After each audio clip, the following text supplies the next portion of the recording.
비밀번호를 바꿔버린 겁니다. 아들이 죽은 지 일주일도 채 지나지 않았는데 아들과 저만의 추억이 담긴 비밀번호를 지워버린 것이죠.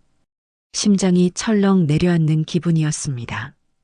온몸에서 힘이 쭉 빠져나가 벽에 기대지 않고서는 서 있을 수조차 없었죠. 슬픔과 분노, 배신감이 한꺼번에 몰려와 머리가 터질 것 같았어요. 이건 단순한 실수가 아니었어요. 명백히 저를 들어오지 못하게 하려는 의도적인 행동이었죠. 왜, 도대체 왜, 저를 막아서면서까지 이 집 안에서 무엇을 하고 있는 걸까요? 그 순간 집 안에서 쿵 하는 무언가 무거운 것이 넘어지는 듯한 소리가 희미하게 들려왔습니다. 소리가 들렸다는 것은 분명 안에 사람이 있다는 뜻이었죠. 지연아, 안에 있는 거 다 안다. 문 좀 열어보거라. 저는 이성을 잃고 현관문을 세게 두드리며 소리쳤습니다.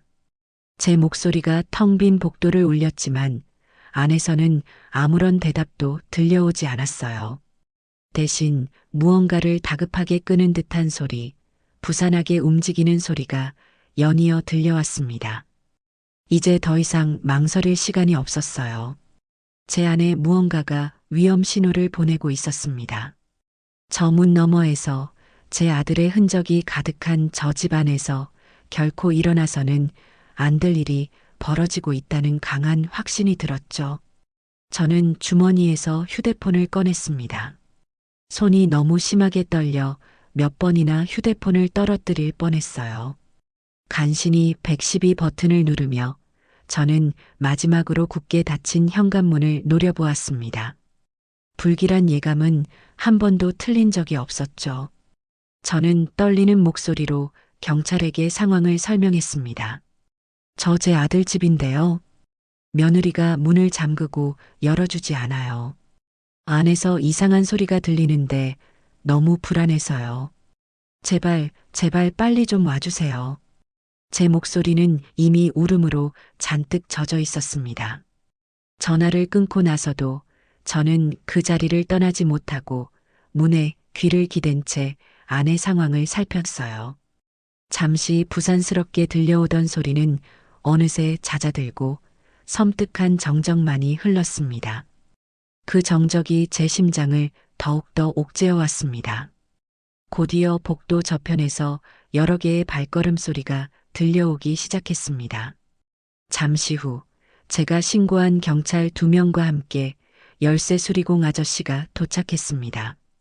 저는 그들을 보자마자 다리에 힘이 풀려 주저앉을 뻔한 것을 간신히 참았죠. 경찰은 제게 다가와 신분증을 요구하며 상황을 다시 한번 물었습니다. 정말로 이 집 주인 아드님의 어머님이 맞으십니까? 가족 간의 문제일 수도 있어서 저희가 함부로 문을 열어드릴 수는 없습니다. 그의 목소리는 지극히 사무적이었지만 저는 그를 원망할 수 없었어요. 당연한 절차였으니까요. 저는 떨리는 손으로 신분증을 꺼내 보여주며 아들과 제가 모자 관계임을 증명하는 서류까지 보여주었습니다. 그리고 며느리가 전화를 받지 않는 상황과 안에서 들려온 이상한 소리, 그리고 갑자기 바뀐 비밀번호에 대해 차근차근 설명했죠. 제 이야기가 길어질수록 처음에는 반신반의하던 경찰들의 표정도 점차 심각하게 변해갔습니다. 모든 확인 절차가 끝난 후 경찰은 열쇠 수리공에게 고개를 끄덕였습니다. 수리공 아저씨는 익숙한 손놀림으로 공구 가방을 열고 도어록을 해체하기 시작했죠. 위잉 마이너스 하는 날카로운 기계음이 복도 전체에 울려 퍼졌습니다. 그 소리가 마치 제 심장을 파고드는 것처럼 느껴져 저는 저도 모르게 두 눈을 질끈 감았습니다. 제발 문이 열렸을 때 아무 일도 없기를. 그냥 제가 예민해서 벌인 해프닝이기를. 하지만 제 바람과는 달리 문 너머의 상황은 제가 상상했던 것 이상으로 최악이었습니다. 철컥하는 소리와 함께 마침내 문이 열리는 순간 저는 믿을 수 없는 광경을 마주하고 기절할 뻔했습니다. 현관문을 열자마자 보이는 거실은 온통 이삿짐을 싸는데 쓰는 커다란 박스들로 가득 차 있었어요. 마치 누군가 야반도주라도 하려는 것처럼 집안의 모든 살림살이가 해체되어 박스 안에 담기거나 담길 준비를 하고 있었죠. 결혼할 때 제가 직접 골라주었던 소파에는 하얀 천이 씌워져 있었고 아들이 아끼던 책들로 가득했던 책장은 텅 비어 있었습니다. 그리고 제 심장을 가장 아프게 찔렀던 것은 거실 한쪽 벽에 걸려 있던 아들의 결혼 사진이었습니다.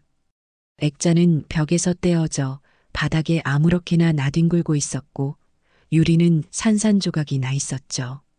세상에서 가장 행복하게 웃고 있던 제 아들의 얼굴 위로 날카로운 유리 파편들이 흩어져 있는 모습은 그 자체로 끔찍한 비극처럼 보였습니다. 이것은 단순히 이사를 가는 풍경이 아니었어요.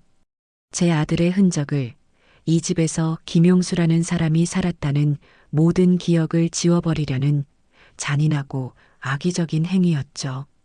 마치 처음부터 이 세상에 존재하지 않았던 사람처럼 말입니다. 온몸이 부들부들 떨리고 숨이 막혀왔습니다. 그리고 그 모든 배신의 현장 중심에 제 며느리 문지연이 태연하게 서 있었습니다.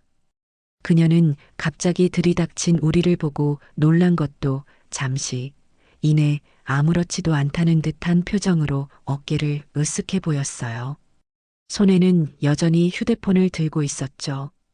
아마 우리가 문을 따고 들어오는 그 순간까지도 누군가와 통화를 하고 있었던 모양입니다. 저와 경찰들을 번갈아 쳐다보던 그녀는 마치 아무 일도 아니라는 듯이 다시 휴대폰을 귀에 가져다 댔습니다. 그리고 제 심장을 갈기갈기 찢어놓는 말을 내뱉었죠. 아, 잠깐만. 시어머니가 경찰까지 데리고 와서. 뭐 별일 아니야.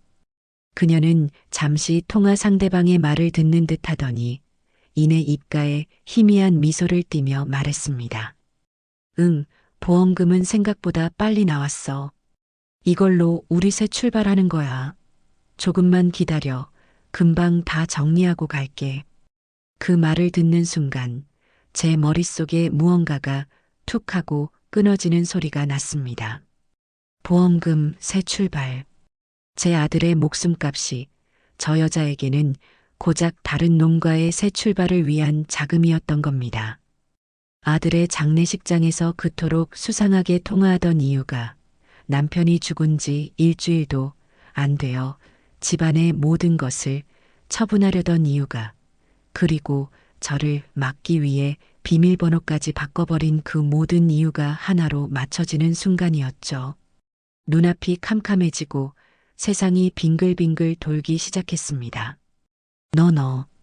저는 그녀를 향해 손가락질하며 무어라 말을 하려고 했지만 목소리가 나오지 않았어요. 지연이는 그런 저를 비웃기라도 하듯 바라보며 어깨를 으쓱할 뿐이었죠. 그 모습을 마지막으로 제 의식은 깊은 어둠 속으로 가라앉고 말았습니다.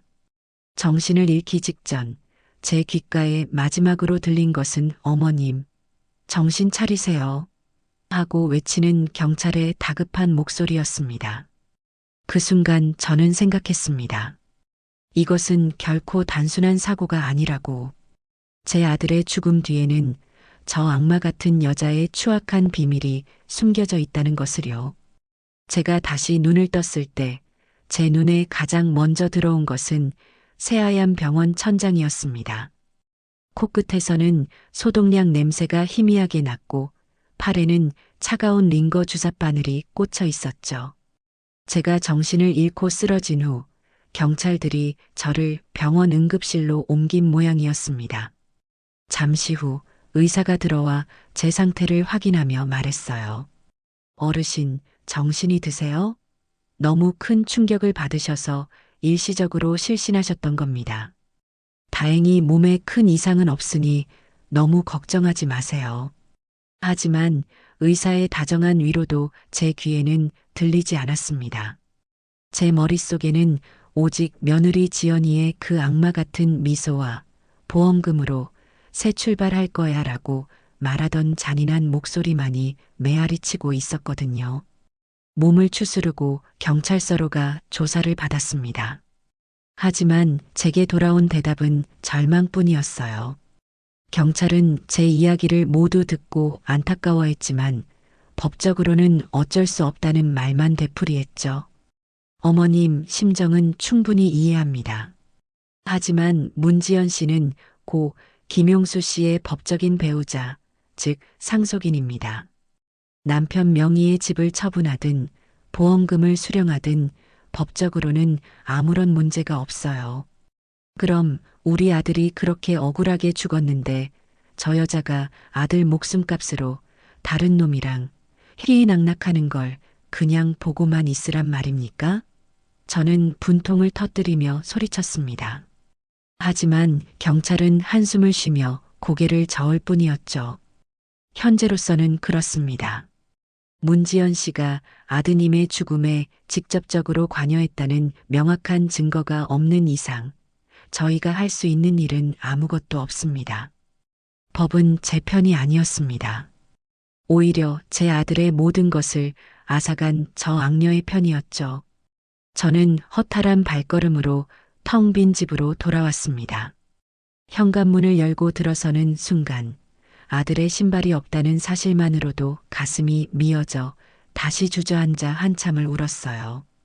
집안 곳곳에는 아들과의 행복했던 추억들이 먼지처럼 쌓여 있었습니다. 멍하니 소파에 앉아 있는데 거실 장식장 위에 놓인 사진 한 장이 눈에 들어왔죠. 몇 해 전 제 생일에 아들 용수와 함께 찍은 사진이었습니다. 사진 속에서 아들은 세상을 다 가진 듯 환하게 웃으며 제 어깨를 감싸고 있었고 저 역시 그런 아들이 곁에 있다는 사실만으로도 더없이 행복한 미소를 짓고 있었어요. 저 환한 미소를, 저 따뜻한 온기를 이제 두 번 다시는 느낄 수 없다는 사실이 칼날이 되어 심장을 후벼 팠습니다. 저는 사진을 가슴에 품고 한참을 울었습니다. 실컷 울고 나니 뜨거운 눈물과 함께 제 마음속 깊은 곳에서 무언가 차갑고 단단한 것이 솟아오르는 것을 느꼈습니다. 그것은 슬픔을 넘어선 분노였고 체념을 넘어선 결심이었죠. 용수야, 이 어미가 너무 미련했구나. 내 아들이 얼마나 아프고 외로웠을지 생각도 못하고 그저 내 슬픔에만 빠져 있었어. 저는 사진 속 아들의 얼굴을 손으로 어루만지며 속삭였습니다. 이제부터라도 정신 똑바로 차릴게. 네가 왜 그렇게 허망하게 가야만 했는지, 그 계집이 네 뒤에서 무슨 짓을 꾸몄는지 이 엄마가 하나도 빠짐없이 다 밝혀낼 거야. 그리고 네가 겪었을 고통, 1000배, 10,000배로 되돌려줄게. 그러니 하늘에서 조금만 지켜보고 있어. 저는 눈물을 닦고 자리에서 일어났습니다. 더 이상 슬퍼하며 주저앉아 있을 시간이 없었어요. 법이 저 악녀를 심판할 수 없다면 제가 직접 심판하기로 마음먹었습니다. 내 아들의 억울함을 풀고 그 악랄한 며느리에게 모든 것을 되돌려주기 전까지는 저는 절대 쓰러지지 않을 겁니다. 이것은 단순히 재산을 되찾기 위한 싸움이 아니었어요. 제 아들의 마지막 남은 명예와 존엄을 지키기 위한 한 어머니의 처절한 전쟁의 시작이었죠. 저는 아들의 영정 사진 앞에 굳게 섰습니다. 사진 속 아들은 여전히 환하게 웃고 있었어요. 마치 제 결심을 응원이라도 해주는 것처럼. 용수야, 엄마 믿지? 이 어미가 꼭 해낼게. 저는 아들의 영정 앞에서 굳게, 아주 굳게 맹세했습니다. 그 순간 제 눈빛은 더 이상 슬픔에 젖은 어머니의 눈빛이 아니었습니다. 자식을 잃은 슬픔을 독한 복수심으로 승화시킨 차갑고도 결연한 투사의 눈빛으로 변해 있었습니다. 이제 제 인생의 두 번째 막이 오르고 있었습니다. 그것은 바로 피눈물 나는 복수의 서막이었죠. 경찰서를 나온 뒤로 며칠 동안 저는 제 안에 타오르는 분노를 어떻게 다스려야 할지 몰라 그저 방안을 서성거렸습니다. 법이 안 된다면 내 손으로 직접 복수하겠다고 맹세했지만 막상 무엇부터 시작해야 할지 막막했죠. 며느리 문지연은 이미 아들의 집에서 자취를 감춘 뒤였습니다. 경찰도 그녀가 어디로 갔는지 알려줄 수 없다고 했어요. 아들의 집은 텅 비었고 제게 남은 것은 가슴을 애는 슬픔과 무력감 뿐이었습니다. 이대로 모든 게 끝나는 건가? 내 아들의 억울함은 영원히 묻히고 마는 건가? 절망적인 생각들이 독버섯처럼 제 마음속에서 자라났습니다. 그날도 저는 뜬 눈으로 밤을 새우고 새벽녘의 희미한 빛이 창문으로 스며들 때쯤에야 잠시 정신을 잃듯 잠이 들었어요. 그리고 꿈에서 저는 아들을 만났습니다. 꿈속에서 아들은 예전 모습 그대로 건강하고 환한 얼굴로 제 앞에 서 있었어요. 엄마, 왜 그렇게 힘들어해? 아들은 저를 보며 안타까운 표정으로 말했죠. 저는 꿈인 줄도 모르고 아들에게 달려가 품에 안겨 한참을 울었습니다. 용수야, 이게 어떻게 된 일이니? 왜 엄마를 두고 먼저 갔어? 너무 보고 싶었어, 내 아들. 제 등을 토닥여주던 아들은 저를 부드럽게 떼어놓고는 제 눈을 바라보며 말했습니다. 엄마, 너무 슬퍼만 하고 있지 마. 내가 엄마 힘들 때 쓰라고 남겨둔 거 있잖아. 잊어버렸어? 남겨둔 거? 그게 뭔데? 제가 되묻자 아들은 그저 씩 웃기만 할 뿐 대답 없이 점점 멀어져 갔습니다. 저는 멀어지는 아들의 뒷모습을 향해 손을 뻗으며 애타게 소리쳤죠. 용수야, 가지 마. 용수야. 그리고 그 순간 저는 꿈에서 깨어났습니다. 온몸은 식은땀으로 흠뻑 젖어 있었고 심장은 미친 듯이 뛰고 있었죠. 하지만 꿈속에서 아들이 했던 말이 너무나도 생생하게 귓가를 맴돌았습니다. 내가 엄마 힘들 때 쓰라고 남겨둔 거 있잖아. 처음에는 그저 아들이 너무 그리워서 꾼 헛된 꿈이라고 생각했어요. 하지만 머릿속을 정리하며 곰곰이 생각해 보니 문득 스쳐 지나가는 기억의 조각이 있었습니다. 작년 가을쯤이었을 거예요. 추석을 쇠고 아들과 함께 거실에 앉아 과일을 깎아 먹고 있었죠. 그때 아들이 무심코 툭 던지듯 말했습니다. 엄마, 혹시 모르니까 제 앞으로 된 것 중에 엄마랑 같이 쓸 수 있는 것도 하나 만들어 놔야겠어요. 사람이 한치 앞을 모르는 거니까.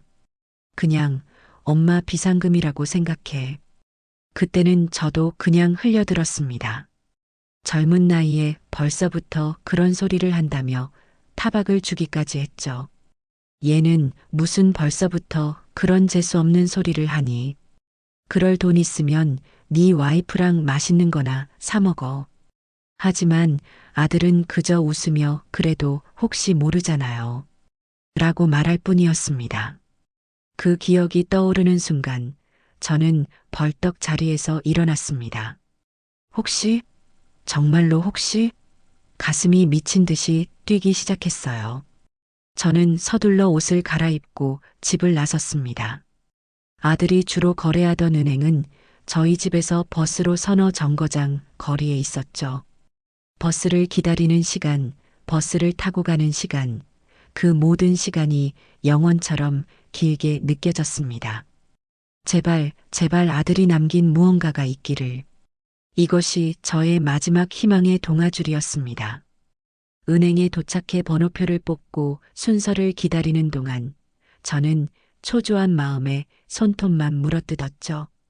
마침내 제 번호가 불리고 저는 창구로 다가가 떨리는 목소리로 용건을 말했습니다. 저 제 아들이 얼마 전에 세상을 떠났는데요. 혹시 제 아들 이름이랑 제 이름으로 공동 명의로 된 계좌나 뭐 그런 게 있는지 좀 확인해 주실 수 있을까요? 젊은 은행 직원은 잠시 안타까운 표정으로 저를 보더니 신분증과 가족관계 증명서를 요구했습니다. 제가 서류를 건네자 그는 컴퓨터로 무언가를 한참 동안 조회하기 시작했죠. 그가 키보드를 두드리는 소리 하나하나에 제 심장이 쿵, 쿵 내려앉는 것 같았습니다. 시간이 얼마나 흘렀을까요? 직원은 고개를 갸웃거리며 말했어요. 어머님, 아드님과 공동 명의로 된 예금 계좌는 따로 없는 걸로 나오는데요. 그 말을 듣는 순간 온몸에 힘이 쭉 빠져나갔습니다. 역시 그냥 헛된 꿈이었나. 내가 너무 큰 기대를 했구나. 실망감에 그대로 돌아서려는데 직원이 다급하게 저를 불렀습니다. 아, 잠시만요, 어머님. 계좌는 없는데 개인금고가 하나 있네요. 김용수 고객님과 박지순 어머님 공동 명의로요. 개인금고. 살면서 단 한 번도 이용해 본 적 없는 영화에서나 보던 그 단어가 제 귀에 박히는 순간 저는 숨을 멈췄습니다. 개인금고요? 네.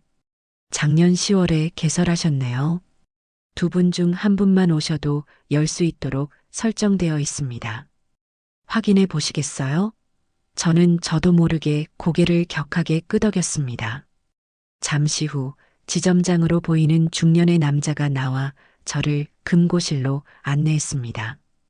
육중한 철문이 열리고 서늘한 공기가 가득한 공간으로 들어서자 수백 개의 금고가 벽면을 가득 채우고 있었죠.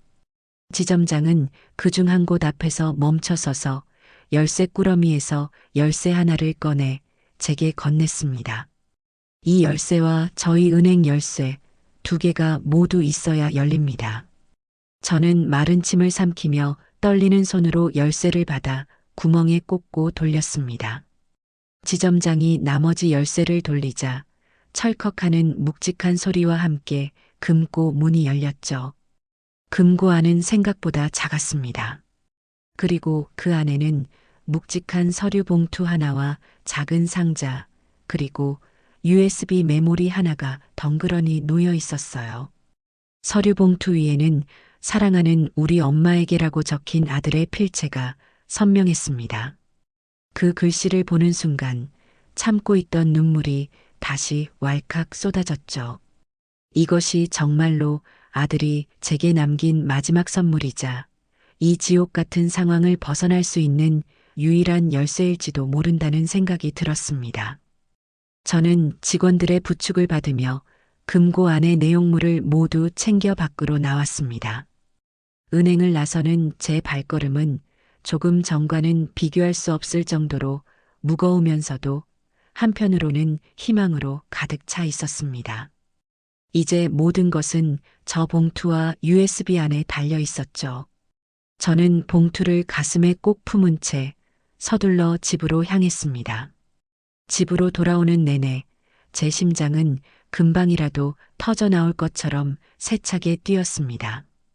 혹시나 누가 뺏어가기라도 할까봐 아들의 유품이 담긴 가방을 두 손으로 꼭 끌어안았죠. 현관문을 잠그고 들어오자마자 저는 식탁 위에 가방 속 내용물을 모두 쏟아냈습니다.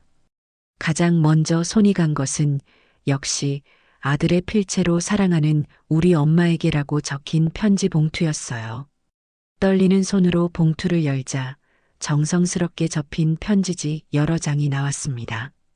엄마, 이 편지를 읽고 있다는 건 아마 제가 엄마 곁에 없다는 뜻이겠지요. 그리고 엄마가 이 금고를 열었다는 건 문지연이라는 여자가 엄마를 힘들게 하고 있다는 뜻일 거고요. 미리 다 말씀드리지 못해서 죄송해요. 엄마 걱정하실까봐, 그리고 제 가정이 깨지는 모습을 보여드리고 싶지 않아서 혼자 끙끙 앓았어요.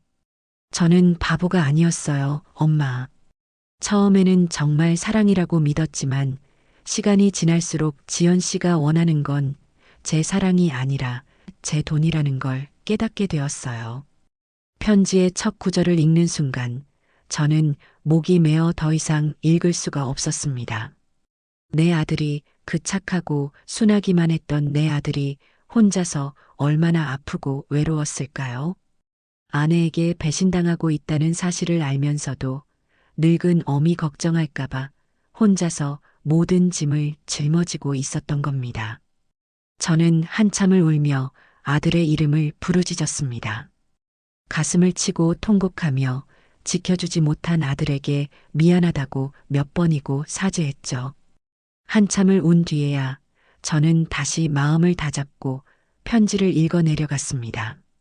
편지에는 지연이의 사치와 의심스러운 행동들, 그리고 아들이 이혼을 결심하고 증거를 모으기 시작한 과정이 상세하게 적혀 있었습니다. 그래서 결심했어요. 그냥 이혼만 해주는 걸로는 부족하다고요. 그 여자가 제게 주었던 상처와 배신감을 그대로 돌려주고 싶었어요. 그리고 무엇보다 제가 평생 땀 흘려 모은 재산을 그 여자와 그 배후의 남자에게 넘겨줄 수는 없었어요. 이 USB 안에 제가 그동안 모은 모든 증거를 담아두었어요. 엄마, 부디 이걸로 그 여자에게 죄의 대가를 치르게 해주세요. 그리고 엄마, 부디 너무 슬퍼하지 마세요. 저는 엄마 아들이어서 정말 행복했어요. 하늘에서라도 엄마가 행복하게 웃는 모습 지켜볼게요. 사랑해요, 엄마. 편지의 마지막 구절을 읽고 저는 더 이상 울지 않았습니다. 눈물 대신 제 안에는 차가운 분노와 함께 반드시 복수를 성공시켜야 한다는 강철 같은 의지가 자리 잡았죠. 아들의 마지막 부탁이자 유언이었습니다. 저는 아들의 뜻을 이어받아 이 전쟁을 반드시 승리로 이끌어야만 했습니다. 저는 눈물을 닦고 책상 서랍 깊숙한 곳에 넣어두었던 낡은 노트북을 꺼냈습니다. 아들이 대학생 때 쓰던 것을 제가 혹시나 인터넷으로 무언가를 찾아볼 때 쓰라며 주고 간 것이었죠. 컴퓨터를 잘 다루지는 못했지만 지금은 그런 것을 따질 때가 아니었습니다. 전원 버튼을 누르고 한참 만에 켜진 노트북에 아들이 남긴 USB를 조심스럽게 꽂았습니다. 화면에 이동식 디스크 아이콘이 뜨고 그것을 클릭하자 여러 개의 폴더가 나타났습니다. 녹음 파일, 사진, 문서라는 이름의 폴더들이었죠. 저는 떨리는 마음으로 녹음 파일 폴더를 가장 먼저 열었습니다. 그 안에는 수십 개의 파일이 날짜별로 정리되어 있었어요. 가장 첫 번째 파일을 더블 클릭하자 잠시의 정적 끝에 너무나도 그리운 아들의 목소리가 스피커를 통해 흘러나왔습니다. 오늘 녹음을 시작한다. 증거를 남기기 위해서다. 문지연이 내 아내가 다른 남자를 만나고 있는 것 같다. 아들의 목소리는 심하게 지쳐 있었고 깊은 슬픔에 잠겨 있었습니다. 그것은 아들의 음성 일기였어요. 저는 스피커에 귀를 바싹 댄 채 숨을 죽이고 아들의 목소리에 집중했습니다. 아들의 일기는 충격적이었어요. 처음에는 작은 의심으로 시작되었습니다. 잦은 외박, 늦은 귀가, 그리고 언제부턴가 잠가놓기 시작한 휴대폰. 아들은 처음에는 아내를 믿으려 했지만 의심은 꼬리에 꼬리를 물고 이어졌죠. 그러다 결정적인 증거를 발견하게 된 겁니다. 지연이가 숨겨둔 카드 명세서였어요. 거기에는 아들도 모르는 고급 호텔, 명품관, 비싼 레스토랑에서 결제한 내역이 빼곡하게 적혀 있었습니다. 심지어 남자 옷을 산 기록까지 있었죠. 바보 같았다. 왜 진작 몰랐을까? 그녀가 내게 웃어주던 모든 순간들이 사실은 내 뒤에 있는 돈을 보고 웃었던 거라는 걸. 아들의 목소리에는 자책과 함께 깊은 배신감이 서려 있었습니다. 저는 노트북을 붙잡고 오열했습니다. 내 아들이 이런 고통 속에서 하루하루를 버티고 있었다니. 그 사실을 까맣게 몰랐던 제 자신이 너무나도 원망스러웠죠. 녹음 파일은 계속 이어졌습니다. 아들은 변호사를 찾아가 이혼 상담을 받았고 재산을 지키는 방법에 대해서도 조언을 구했습니다. 그리고 그 모든 과정을 녹음하고 기록으로 남겨두었죠. 이것은 단순한 하소연이 아니었습니다. 철저하게 계획된 복수를 위한 준비 과정이었어요. 아들은 더 이상 순진한 피해자가 아니었습니다. 자신의 것을 지키고 배신자를 심판하기 위해 칼을 갈고 있었던 거죠. 저는 마지막 녹음 파일을 열었습니다. 아들이 세상을 떠나기 바로 전날 밤에 녹음된 것이었죠. 이제 거의 모든 준비가 끝났다. 내일 변호사를 만나 마지막 서류 정리를 하고 주말에 문지연에게 모든 것을 밝힐 생각이다. 그녀가 어떤 표정을 지을지 이제 이 지긋지긋한 연극도 끝이다. 아들의 목소리는 그 어느 때보다 단호하고 차분했습니다. 하지만 그 녹음이 아들의 마지막 목소리가 될 줄이야 누가 알았을까요? 저는 노트북을 닫고 두 주먹을 불끈 쥐었습니다. 용수야, 네가 끝내지 못한 연극, 이 엄마가 끝내줄게. 아주 화려하고 통쾌한 마지막 장면을 선물해 주마. 아들의 음성 일기를 모두 듣고 난 후 저는 잠시 마음을 추스를 시간이 필요했습니다. 아들이 겪었을 고통과 외로움이 고스란히 전해져와 심장이 갈갈이 찢기는 것 같았죠. 하지만 주저앉아 있을 수만은 없었습니다. 아들의 마지막 목소리는 제게 슬픔이 아닌 싸워야 할 이유와 용기를 주었으니까요. 저는 다시 노트북을 열고 이번에는 사진 폴더를 클릭했습니다. 그 안에는 10장 남짓한 사진 파일들이 들어 있었죠. 첫 번째 사진을 열자 제 눈에 들어온 것은 낯선 남자와 다정하게 팔짱을 낀 채 환하게 웃고 있는 며느리 문지연의 모습이었습니다.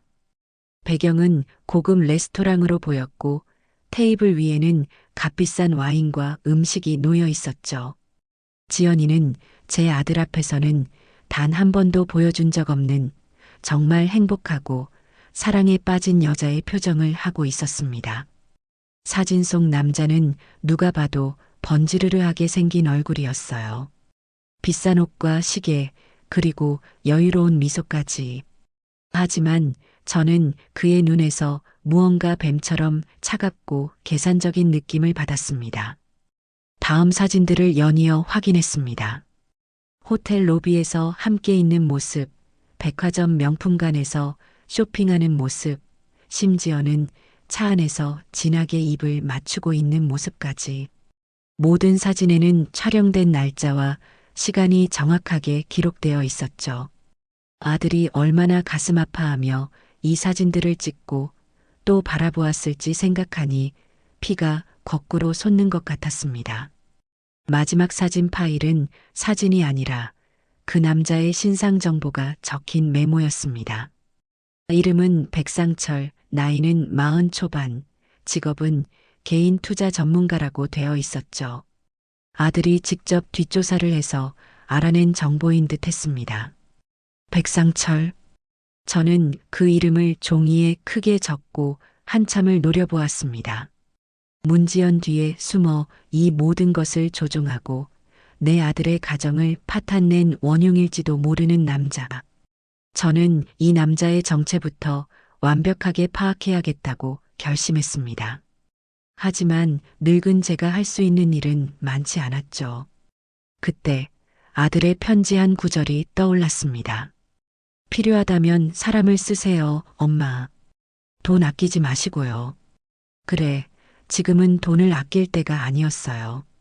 저는 수소문 끝에 실력 있고 입이 무겁기로 소문난 흥신소의 연락처를 알아냈습니다. 예전 같았으면 상상도 못할 일이었지만 지금의 저는 내 아들의 복수를 위해서라면 지옥이라도 갈 수 있는 독한 어머니가 되어 있었죠.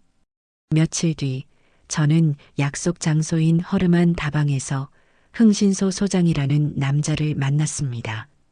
그는 까맣게 탄 얼굴에 다부진 체격을 가진 전직 형사 출신이라는 소문이 있는 남자였죠.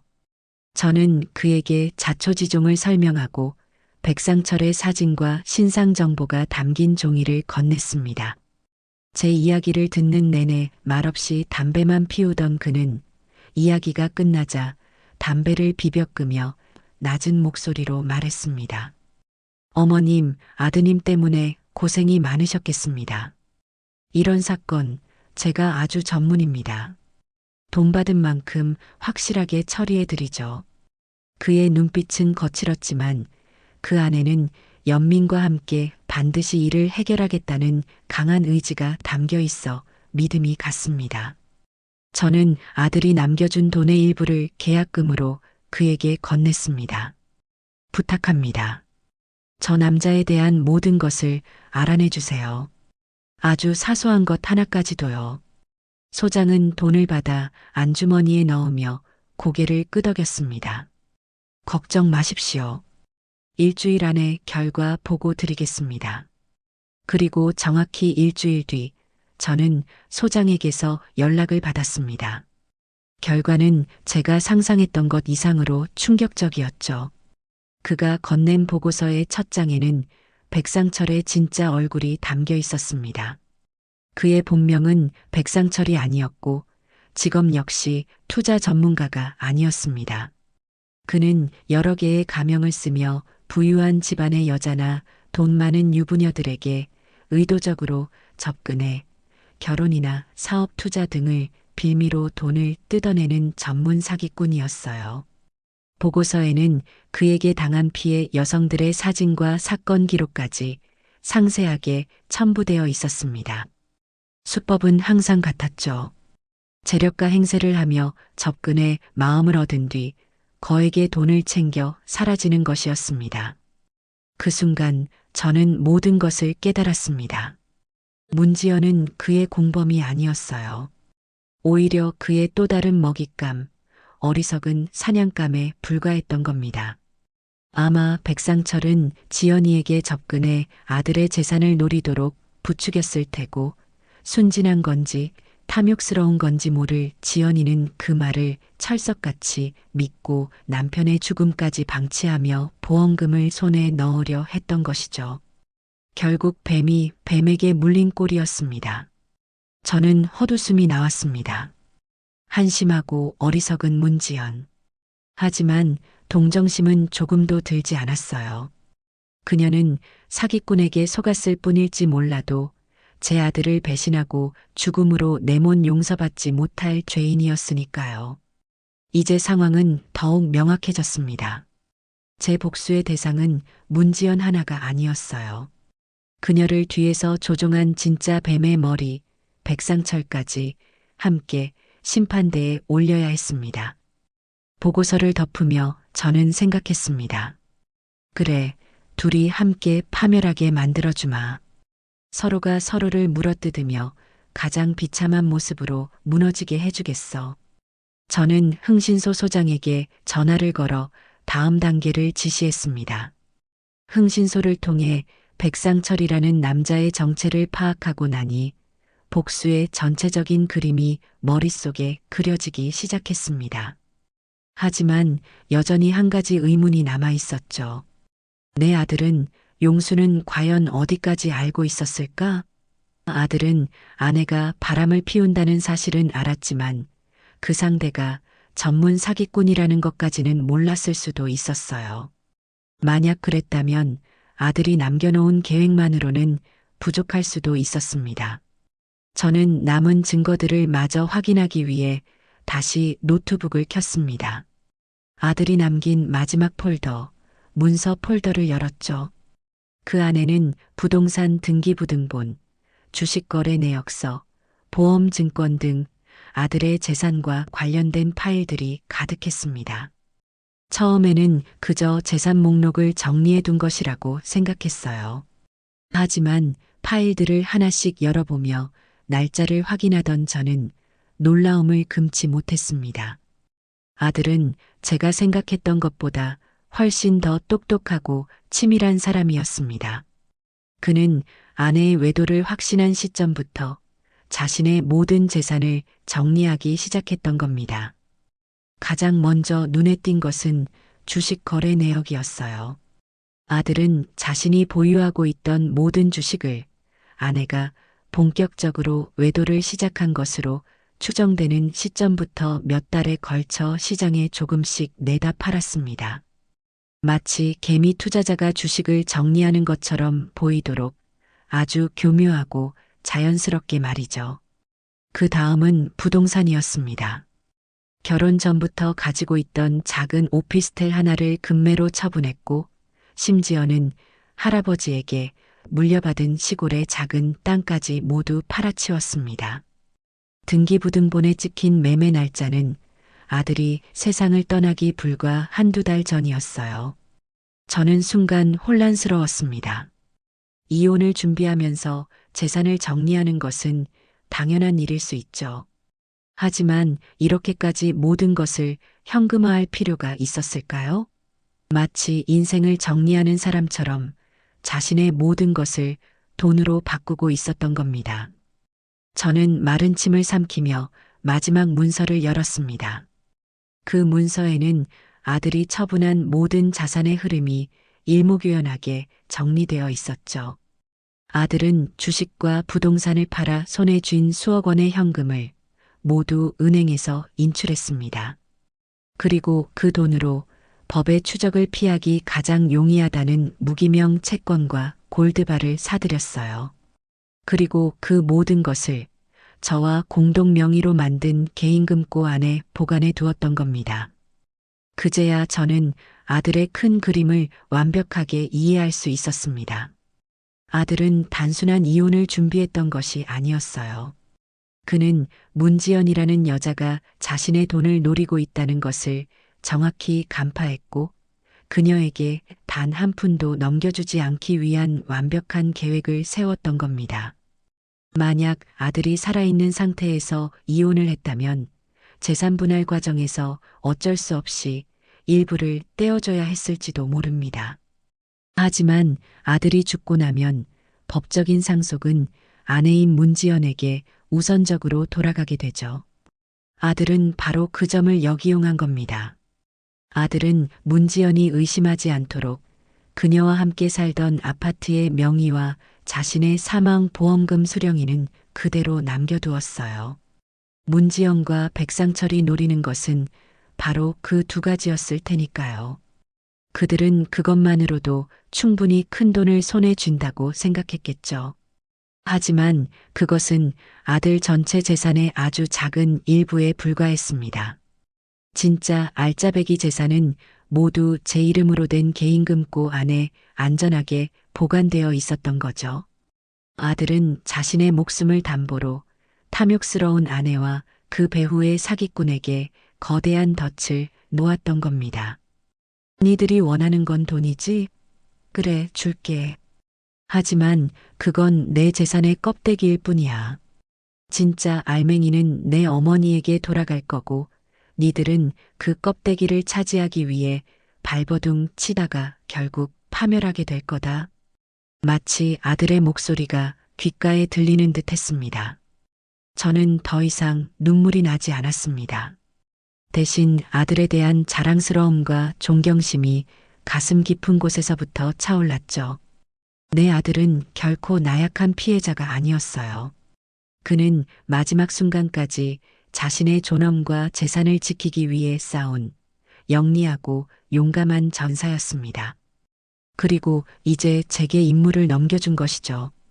어머니, 제가 깔아놓은 판 위에서 이제 어머니가 화려하게 춤을 출 차례입니다.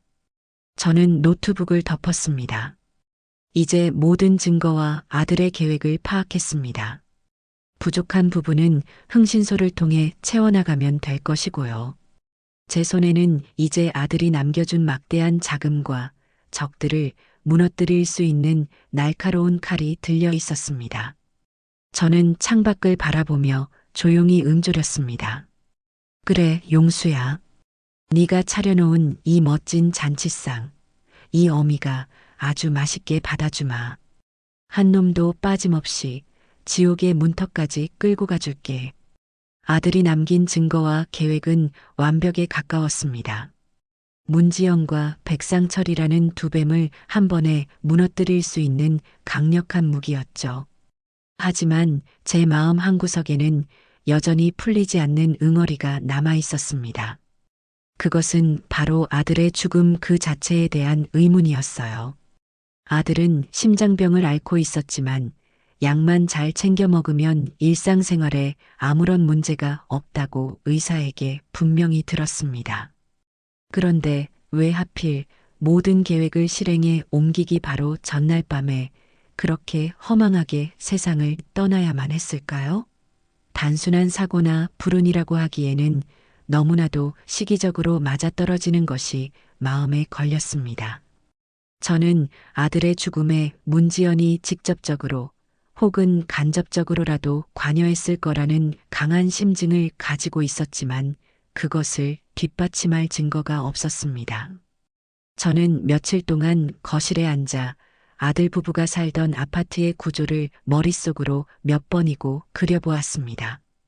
그리고 제가 아들 집에 드나들 때마다 마주쳤던 사람들의 얼굴을 하나씩 떠올렸죠. 경비 아저씨, 청소 아주머니, 그리고 바로 옆집에 살던 인상 좋고 친절했던 아주머니. 그분은 제가 아들 집에 갈 때마다 항상 먼저 웃으며 인사를 건네주었고 가끔은 맛있는 음식을 만들었다며 나눠주기도 했습니다. 아들 용수도 그 아주머니를 이웃사촌이라 부르며 무척 따랐죠. 그래, 그분이라면 무언가 알고 계실지도 몰라. 저는 지푸라기라도 잡는 심정으로 그 아주머니를 찾아가 보기로 했습니다. 다음 날 오후 저는 직접 만든 약과를 조금 싸들고 아들이 살던 아파트로 향했습니다. 굳게 닫힌 아들의 집 현관문을 보니 또다시 가슴이 미어졌지만 저는 애써 눈물을 삼키고 옆집의 초인종을 눌렀습니다. 잠시 후 문이 열리고 아주머니가 저를 보더니 깜짝 놀라며 반갑게 맞아주었죠. 어머나 용수 씨 어머님, 어떻게 여기까지 오셨어요? 아이고, 그 일은 정말 저도 얼마나 놀랐는지 몰라요. 그렇게 건강하던 총각이. 아주머니는 진심으로 제 아들의 죽음을 안타까워하며 제 손을 잡고 눈시울을 붉혔습니다. 저는 그 따뜻한 위로에 잠시 목이 메었지만 오늘 이곳에 온 목적을 잊지 않기 위해 마음을 다잡았죠. 아주머니의 집으로 들어가 차를 한 잔 마시며 안부를 주고받았습니다. 한참 동안 아들과의 추억을 이야기하며 분위기가 무르익었을 때 저는 조심스럽게 본론을 꺼냈습니다. 아주머니, 혹시 우리 용수가 가기 며칠 전에 부부 사이에 무슨 일 없었나요? 제가 요즘 마음이 너무 안 좋아서 혹시나 제가 모르는 무슨 일이 있었나 싶어서요. 제 질문에 아주머니의 표정이 순간 굳어지는 것을 저는 놓치지 않았습니다. 그녀는 잠시 망설이는 듯 하더니 깊은 한숨을 내쉬며 입을 열었죠. 어머님, 이런 말씀 드려도 될지 모르겠지만 사실 두 사람 자주 다퉜어요. 아주머니의 증언은 충격적이었습니다. 방음이 잘 안 되는 아파트 구조 탓에 그녀는 본의 아니게 아들 부부의 싸움을 자주 듣게 되었다고 해요. 주로 돈 문제였고 싸울 때마다 고성을 지르는 것은 항상 며느리인 지연이 쪽이었다고 했습니다. 그날도 그랬어요. 용수 씨가 세상을 떠나기 바로 전날 밤이었죠. 그날은 유난히 더 심하게 싸우더라고요. 아주머니는 당시의 상황을 떠올리는 듯 잠시 눈을 감았다가 이내 떨리는 목소리로 말을 이어갔습니다. 며느님이 악을 쓰더라고요. 이 무능한 인간, 당신이 남자 구실을 제대로 한 게 뭐가 있어? 그냥 내가 하자는 대로 서류에 도장이나 찍어. 하고요. 무슨 서류인지는 모르겠지만 용수 씨는 아무 대답도 못하고 한숨만 푹푹 쉬는 소리가 들렸어요. 서류에 도장을 찍으라는 말. 아마 이혼 서류이거나 혹은 재산 관련 서류였을 겁니다. 아들이 그 요구를 들어주지 않자 지연이가 극단적인 방법을 생각했을지도 모른다는 생각이 스쳤죠. 제 얼굴이 하얗게 질리는 것을 본 아주머니는 무언가 더 생각난 듯 조심스럽게 말을 덧붙였습니다. 그리고 더 이상한 게 하나 있어요. 어머님. 그날 밤 그렇게 심하게 싸우고 다음 날 아침이었어요.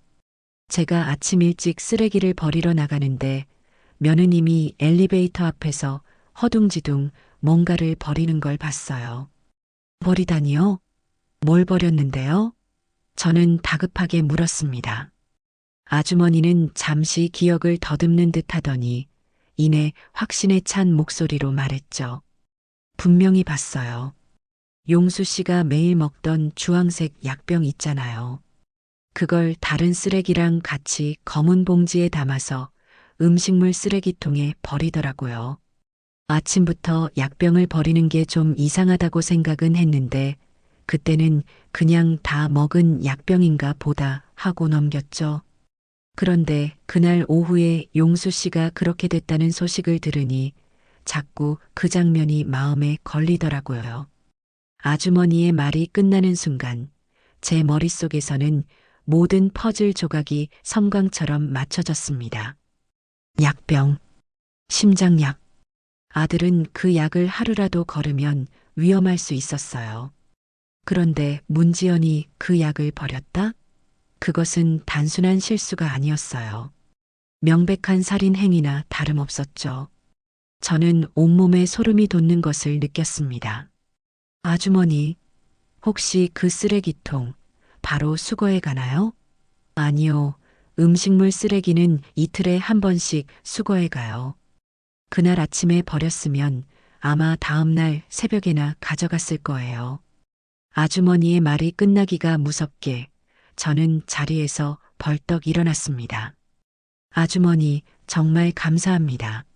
이 은혜는 평생 잊지 않을게요. 저는 아주머니에게 몇 번이고 허리를 숙여 인사하고는 미친 사람처럼 밖으로 뛰쳐나갔습니다. 혹시나 아주 작은 확률이라도 증거가 남아있을지 모른다는 생각 때문이었죠. 저는 곧장 아파트 관리사무소로 달려갔습니다. 자초지종을 설명하고 며칠 전 아파트의 CCTV 영상을 확인할 수 있겠냐고 간절히 부탁했죠. 관리소장은 처음에는 개인정보라며 난색을 표했지만 자식을 잃은 늙은 어미의 처절한 모습에 마음이 움직였는지 결국 저를 CCTV 녹화실로 안내해 주었습니다. 저는 눈에 불을 켜고 아들이 사망하던 날 아침의 영상을 찾아 돌려보기 시작했습니다. 그리고 마침내 그 장면을 찾아냈습니다. 영상 속에서 문지연은 이른 아침 주위를 두리번거리며 집에서 나와 엘리베이터 앞에 섰습니다. 그리고 손에 든 검은 봉지를 음식물 쓰레기통이 아닌 일반 쓰레기를 버리는 대형 수거함 깊숙이 던져 넣는 모습이 똑똑히 찍혀 있었죠. 그녀는 약병을 음식물 쓰레기에 버린 것이 아니었습니다. 더 깊고 찾기 힘든 곳에 증거를 인멸하려 했던 겁니다. 저는 그 장면을 제 휴대폰으로 촬영했습니다. 비록 법적인 증거 효력은 없을지 몰라도 이것은 문지연의 죄를 입증할 결정적인 단서가 될 것이 분명했습니다.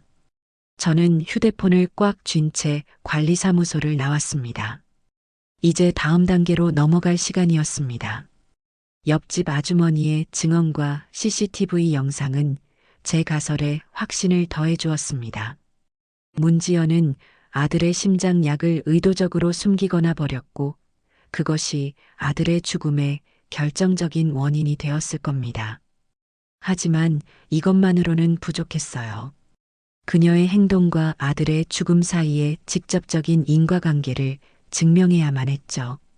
그러기 위해서는 아들의 의료 기록이 반드시 필요했습니다. 저는 아들이 어릴 때부터 다니던 동네의 작은 내과 병원으로 향했습니다. 그곳의 원장님은 제 남편과도 막역한 사이였고 용수가 코 올리게 시절부터 봐오셨던 분이라 저와도 안면이 있었죠. 병원에 들어서자 원장님은 진료 중간에 저를 보더니 반갑게 맞아주시다가도 제 얼굴에 드리워진 그늘을 보고는 이내 표정이 어두워졌습니다. 아이고 사모님, 용수 일은 정말 저도 애통하기 그지없습니다.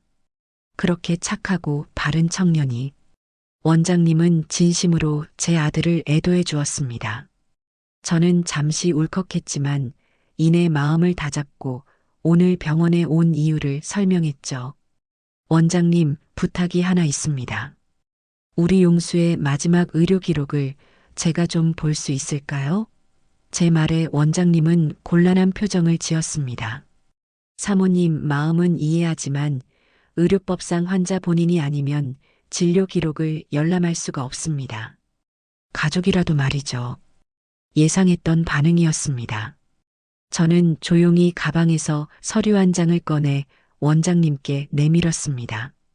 그것은 바로 아들이 개인금고에 편지와 함께 넣어두었던 의료 대리인 위임장이었습니다. 아들은 만일의 사태에 대비해 자신의 모든 의료 기록 열람 및 결정 권한을 저에게 위임한다는 내용의 서류를 공증까지 받아두었던 것이죠. 아들의 치밀함에 다시 한번 놀라며 저는 이것을 준비했을 아들의 심정을 헤아려 보았습니다. 아마 아들은 자신이 갑자기 쓰러지거나 의식이 없을 경우 문지연이 멋대로 의료적인 결정을 내리는 것을 막기 위해 이 서류를 준비했을 겁니다. 그리고 그 서류가 이제 아들의 억울함을 푸는 열쇠가 되어 제 손에 들려 있었죠. 위임장을 꼼꼼히 읽어본 원장님은 깊은 한숨을 내쉬며 고개를 끄덕였습니다. 용수가 이런 것까지 준비해 두었을 줄이야. 알겠습니다, 사모님. 법적으로 문제가 없으니 원하시는 기록을 보여드리겠습니다. 원장님은 저를 자신의 진료실로 안내했고 컴퓨터를 켜서 용수의 진료 기록을 화면에 띄워주었습니다. 저는 화면에 떠 있는 아들의 이름을 보는 것만으로도 가슴이 아려왔지만 애써 눈을 똑바로 뜨고 기록을 하나하나 짚어보았습니다. 화면에는 아들의 병력과 처방 내역이 날짜별로 상세하게 기록되어 있었죠.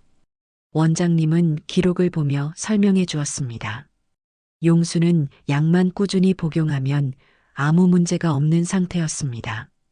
그래서 항상 3개월치 약을 한 번에 처방해 주었죠. 마지막으로 병원에 온 게 원장님의 손가락이 어느 한 지점에서 멈췄습니다.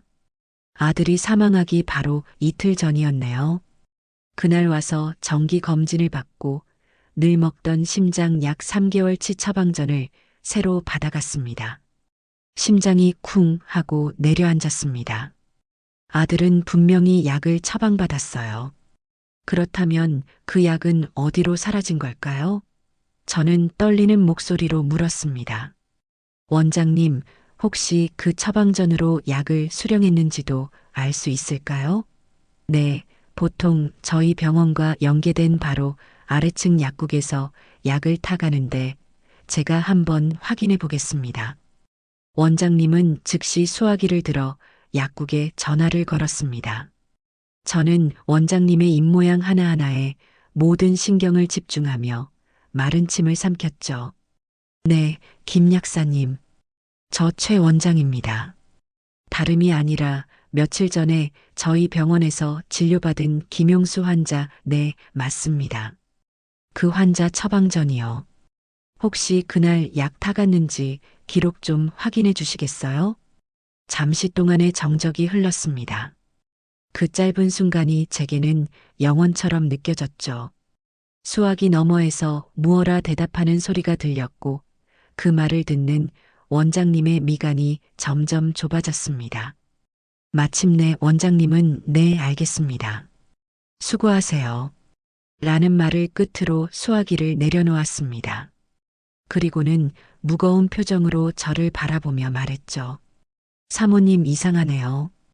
약국 말로는 그날 처방전 접수는 되었는데 정작 약은 찾아가지 않았다고 합니다. 보통 접수하고 10분이면 약이 나오는데 약이 나온 뒤에 환자가 그냥 사라져서 아직까지 보관하고 있답니다. 그 말을 듣는 순간 제 머릿속의 모든 의심은 확신으로 변했습니다. 그림이 완벽하게 그려졌어요. 아들은 병원에서 진료를 보고 처방전을 받아 약국에 접수까지 했을 겁니다. 그리고 약이 나오는 동안 잠시 자리를 비웠거나 혹은 문지연에게 약을 찾아오라고 부탁했겠죠. 하지만 문지연은 그 약을 찾아가지 않았던 겁니다. 아니, 의도적으로 찾아가지 않고 아들에게는 약을 샀다고 거짓말을 했을 가능성이 높았어요. 그리고는 미리 숨겨두었던 빈 약병을 버려 마치 약을 다 먹은 것처럼 위장했던 것이죠. 약을 먹어야만 살 수 있는 아들에게 그 약을 주지 않았던 겁니다. 이것은 단순한 방치를 넘어선 명백한 살인 의도가 있는 행위였습니다. 저는 치밀어 오르는 분노에 온몸을 떨었습니다. 이제 문지연을 파멸시킬 가장 강력하고도 치명적인 무기가 제 손에 들어왔습니다. 저는 원장님께 처방 기록과 약국 통화 사실 확인서를 발급해 달라고 정중히 부탁했습니다. 원장님은 모든 것을 직감했다는 듯 말없이 서류를 준비해 주었죠. 병원을 나서는 제 손에는 뱀의 목을 겨눌 가장 날카로운 비수가 들려 있었습니다. 이제 모든 무기는 준비되었습니다. 책상 위에 그동안 제가 모은 증거들을 하나씩 펼쳐 놓았습니다. 며느리의 불륜 현장이 담긴 사진과 아들의 음성 파일, 아들이 자신의 재산을 교묘하게 빼돌렸음을 증명하는 서류들, 그리고 마침내 손에 넣은 문지연이 아들의 죽음을 방치했다는 결정적인 증거인 의료 기록과 증언들까지. 저는 마치 전쟁을 앞둔 장수처럼 이 무기들을 어떤 순서로 어떻게 사용해야 가장 효과적으로 적의 숨통을 끊을 수 있을지 고민하기 시작했습니다. 법정에 가서 이 증거들을 제출하고 법의 심판을 기다리는 방법도 있겠죠. 하지만 그것만으로는 분이 풀리지 않았습니다. 문지연과 백상철이 그들의 죄를 온 세상 사람들 앞에서 드러내고 가장 비참하고 처절하게 무너지는 모습을 제 눈으로 직접 보고 싶었어요. 그러기 위해서는 그들이 가장 행복하고 방심하고 있는 순간을 노려야 했습니다. 저는 흥신소 소장에게 전화를 걸어 두 사람의 최근 근황을 상세히 보고해 달라고 지시했습니다. 며칠 뒤 소장에게서 연락이 왔죠. 그의 보고는 제 예상을 조금도 벗어나지 않았습니다. 문지연과 백상철은 제 아들의 사망 보험금으로 그야말로 흥청망청 살고 있었어요.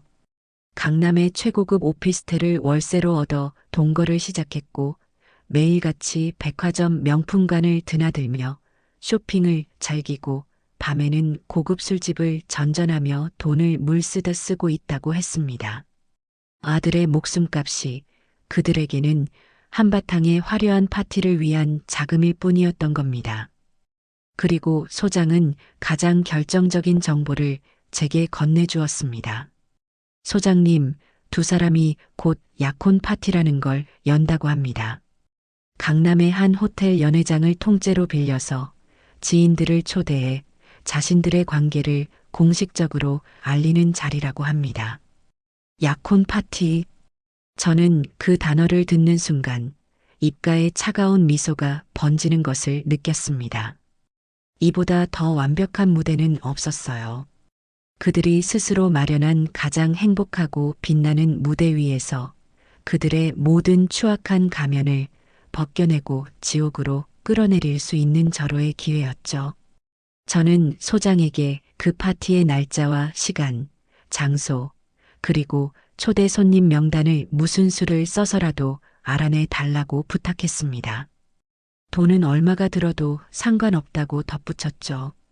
며칠 후 소장은 약속대로 모든 정보를 제 손에 넣어 주었습니다.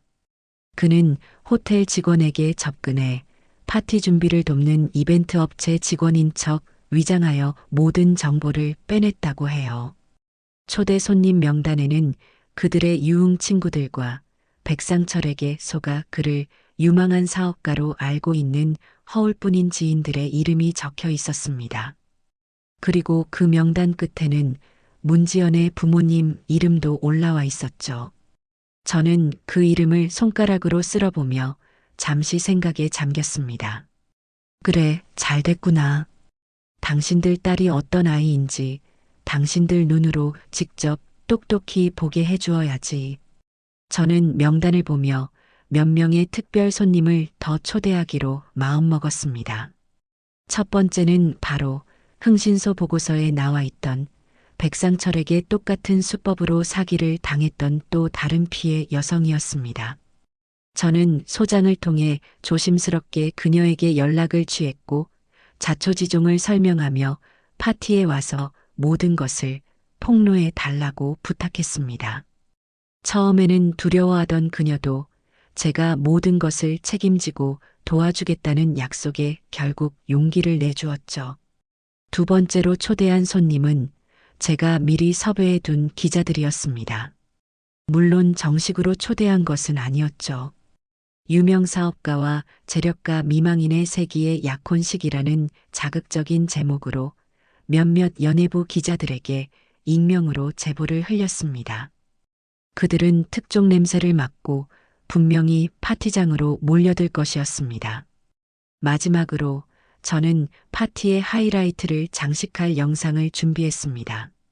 아들이 남긴 USB에 담겨 있던 모든 증거, 즉 문지영과 백상철의 불륜 사진, 아들의 고통이 담긴 음성 파일, 그리고 제가 추가로 확보한 CCTV 영상과 의료 기록까지 이 모든 것을 한 편의 짧은 다큐멘터리처럼 편집했죠. 파티장의 대형 스크린을 통해 이 영상이 상영되는 순간 그들의 파티는 곧 그들의 심판대가 될 것이었습니다. 모든 준비를 마치고 나니 파티 날짜는 어느새 코앞으로 다가와 있었습니다. 저는 옷장 깊숙한 곳에서 몇 년 전 아들이 제 환갑 때 맞춰주었던 가장 곱고 기품 있는 한복을 꺼내 정성껏 다림질했습니다. 이것은 단순한 옷이 아니었어요. 아들의 마지막 복수를 집행하러 가는 어미의 갑옷이었습니다. 파티 전날 밤 저는 아들의 사진을 앞에 두고 조용히 술 한 잔을 올렸습니다. 용수야, 이제 내일이면 모든 것이 끝난다. 이 어미가 어떻게 저것들을 무너뜨리는지 하늘에서 똑똑히 지켜보거라. 약혼 파티가 열리는 날 하늘은 마치 제 마음을 아는 듯 잔뜩 흐려 있었습니다. 저는 아침 일찍 일어나 목욕 재개하고 어젯밤 정성껏 다려두었던 짙은 남색 한복을 꺼내 입었습니다. 슬픔과 분노를 상징하는 검은색이 아닌 차갑고도 깊은 결의를 상징하는 색이었죠. 머리를 단정하게 빗어 올리고 옅은 화장까지 마치고 거울 앞에 서니 그곳에는 더 이상 자식을 잃고 슬픔에 잠겨 있던 늙은 어미는 없었습니다. 차갑게 빛나는 눈과 굳게 담은 입술을 가진 복수의 화신만이 서 있을 뿐이었죠. 저는 마지막으로 아들의 사진을 가슴에 한번 품었다가 조용히 집을 나섰습니다. 약속된 시간이 가까워지자 호텔 로비는 화려하게 차려입은 사람들로 북적이기 시작했습니다.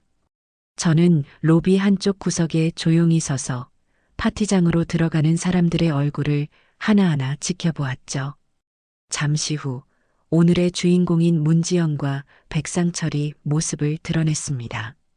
문지연은 어깨가 훤히 드러나는 순백의 드레스를 입고 있었고 백상철은 그런 그녀의 허리를 감싼 채 의기양양한 표정으로 사람들의 인사를 받고 있었죠. 제 아들의 목숨값으로 치장한 그들의 모습은 역겨움을 넘어 신성모독처럼 느껴졌습니다. 저는 그들을 노려보며 오늘 저들의 웃음이 어떻게 비명으로 바뀌게 될지 조용히 상상했습니다. 파티가 시작되고 연회장 안에서 흥겨운 음악 소리와 사람들의 웃음소리가 흘러나왔습니다. 저는 약속했던 시간이 되기를 기다렸다가 천천히 연회장을 향해 걸어갔습니다. 육중한 문 앞에 선 2명의 직원이 저를 막아섰죠. 초대받지 않은 분은 입장이 불가합니다. 저는 아무 말 없이 미리 준비해 온 문지연의 부모님 이름이 적힌 초대장을 보여주었습니다. 그들의 부모님은 오지 않을 것이라는 것을 저는 이미 알고 있었거든요. 초대장을 확인한 직원들은 잠시 고개를 갸웃거리더니 이내 길을 비켜주었습니다. 쿵, 쿵, 쿵. 제 심장 소리가 음악 소리를 뚫고 들리는 듯 했습니다. 마침내 제가 연회장의 문을 활짝 열고 안으로 들어서는 순간 시끄럽던 장내의 모든 소음이 거짓말처럼 멎었습니다.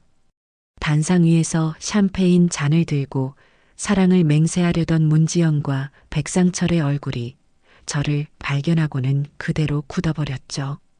순백의 드레스를 입은 문지연의 얼굴은 그야말로 새하얗게 질려 있었습니다. 연회장에 모인 수십 명의 사람들이 모두 웬 노인이지? 하는 표정으로 저를 쳐다보았고 그 침묵 속에서 제 또각거리는 구두 소리만이 장내에 울려 퍼졌습니다. 저는 단상 앞까지 천천히 걸어가 마이크를 잡고 얼어붙어 있는 문지연을 향해 미소를 지으며 말했습니다. 제 목소리는 떨리지 않았어요. 오히려 놀라울 정도로 차분하고 또렷했죠. 지연아, 내 아들이 떠난 지 얼마나 됐다고 벌써 이런 성대한 잔치를 열었니? 참 대단하구나. 제 말에 장내는 술렁이기 시작했습니다. 누구셔? 그러게 용수 씨 어머님 아니야? 하는 수군거림이 곳곳에서 터져나왔죠. 문지연은 그제야 정신을 차린 듯 저를 향해 어머님 여긴 어떻게 하며 말을 더듬었습니다. 백상철은 상황 파악이 안 되는지 굳은 얼굴로 저와 문지연을 번갈아 쳐다볼 뿐이었죠. 저는 그녀의 말을 가볍게 무시하고 하객들을 향해 몸을 돌렸습니다. 그리고는 미리 신호를 약속했던 영상 기술자를 향해 고개를 까딱했죠. 그 순간 단상 뒤에 설치된 거대한 스크린이 환하게 빛을 발하며 모든 하객들의 시선이 그곳으로 쏠렸습니다. 첫 화면은 다정한 연인처럼 보이는 문지연과 백상철의 사진이었습니다. 하지만 사진 밑에는 제 아들 용수가 살아있던 날짜가 선명하게 찍혀 있었죠. 레스토랑에서, 백화점에서, 호텔 앞에서 찍은 수십 장의 사진들이 파노라마처럼 스크린을 채워나갔습니다. 장내의 술렁임은 경악에 가까운 탄성으로 바뀌었습니다. 세상에 저게 어떻게 된 거야? 바람 피운 거였어? 하는 소리가 여기저기서 터져나왔죠. 문지연은 아니야. 저건 합성이야. 라고 소리쳤지만 그녀의 목소리는 이미 사람들의 경악에 묻혀버린 뒤였습니다. 이것은 시작에 불과했습니다. 이제 곧 이 화려한 파티는 그들의 죄를 고발하는 가장 잔인한 법정이 될 것이었습니다. 저는 스크린을 바라보며 다음 장면을 기다렸습니다. 스크린에 떠오른 사진들은 시작에 불과했습니다. 하객들이 충격에 빠져 웅성거리는 사이 저는 마이크를 다시 고쳐 잡았죠. 여러분, 눈으로 보는 것만으로는 부족하시겠지요. 그렇다면 이제 제 아들의 목소리를 직접 한번 들어보시겠어요? 제 말이 끝나기가 무섭게 연회장의 최고급 스피커를 통해 한 남자의 슬픔에 잠긴 목소리가 울려 퍼지기 시작했습니다. 바로 제 아들 용수의 목소리였습니다. 오늘 녹음을 시작한다. 증거를 남기기 위해서다. 문지연이 내 아내가 다른 남자를 만나고 있는 것 같다. 죽은 사람의 목소리가 연회장에 울려 퍼지는 순간 장내의 모든 소음이 칼로 자른 듯 멎었습니다. 사람들은 숨을 죽인 채 스피커와 스크린을 번갈아 쳐다보았죠. 스크린에는 아들의 음성 파일이 재생되는 화면과 함께 아들의 생전 사진이 떠 있었습니다. 아들의 목소리는 담담했지만 그 안에는 깊은 슬픔과 배신감이 서려 있었어요. 아내는 자신에게 점점 차가워졌고 밤마다 몰래 나가 누군가와 통화했으며 출처를 알 수 없는 돈을 쓰기 시작했다는 고백이 이어졌습니다. 그리고 마침내 아내가 숨겨둔 카드 명세서를 발견하고 모든 사실을 알게 되었다는 대목에 이르렀을 때 연회장은 그야말로 찬물을 끼얹은 듯 조용해졌죠. 문지연은 두 손으로 귀를 막고 아니야. 저건 사실이 아니야. 꺼. 당장 끄란 말이야. 라고 미친 사람처럼 소리쳤습니다. 하지만 이미 아무도 그녀의 말을 믿지 않았어요. 사람들은 이제 동정심 하나 없는 경멸의 눈빛으로 그녀를 쏘아보고 있었죠. 특히 하객들 사이에 앉아있던 제가 미리 파악해둔 그녀의 몇몇 친구들은 차마 고개를 들지 못하고 있었습니다. 백상철 역시 처음에 여유만만하던 태도는 온데간데 없이 굳은 얼굴로 스크린을 노려보며 무언가 빠르게 머리를 굴리는 듯 보였어요. 그는 이 상황을 어떻게 빠져나갈지 계산하고 있었겠죠. 아들의 음성 파일 재생이 끝나자 저는 다시 마이크를 잡았습니다. 이번에는 단상 위에 의기양양하게 서 있는 백상철을 향해 시선을 고정했죠. 그리고 당신, 백상철 씨, 당신이 내 며느리를 뒤에서 조종하며 내 아들의 재산을 노린 전문 사기꾼이라는 것도 나는 다 알고 있습니다. 제 폭탄 선언의 장내는 다시 한번 발칵 뒤집혔습니다. 백상철은 순간 움찔하더니 이내 뻔뻔하게 웃으며 말했죠. 어머님, 지금 무슨 말씀을 하시는 겁니까? 저와 지연 씨는 서로 사랑하는 사이입니다. 아드님 일은 안타깝지만 없는 말을 지어내서 사람을 모함하시면 안 되죠. 그의 뻔뻔한 태도에 실소가 터져 나왔습니다. 사랑이라고? 그 더러운 입으로 사랑이라는 말을 담는구나. 저는 그를 비웃어주며 다음 카드를 꺼내 들었습니다. 여러분, 이 두 사람이 이렇게 성대한 약혼식을 열 수 있었던 건 바로 제 아들의 목숨값인 사망보험금 덕분이었습니다. 하지만 그것이 전부인 줄 알았겠죠. 안타깝게도 당신들이 그토록 원하던 내 아들의 진짜 재산은 단 한 푼도 당신들 손에 들어가지 않을 겁니다.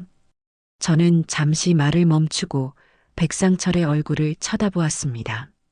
그의 눈동자가 탐욕으로 번뜩이는 것을 놓치지 않았죠.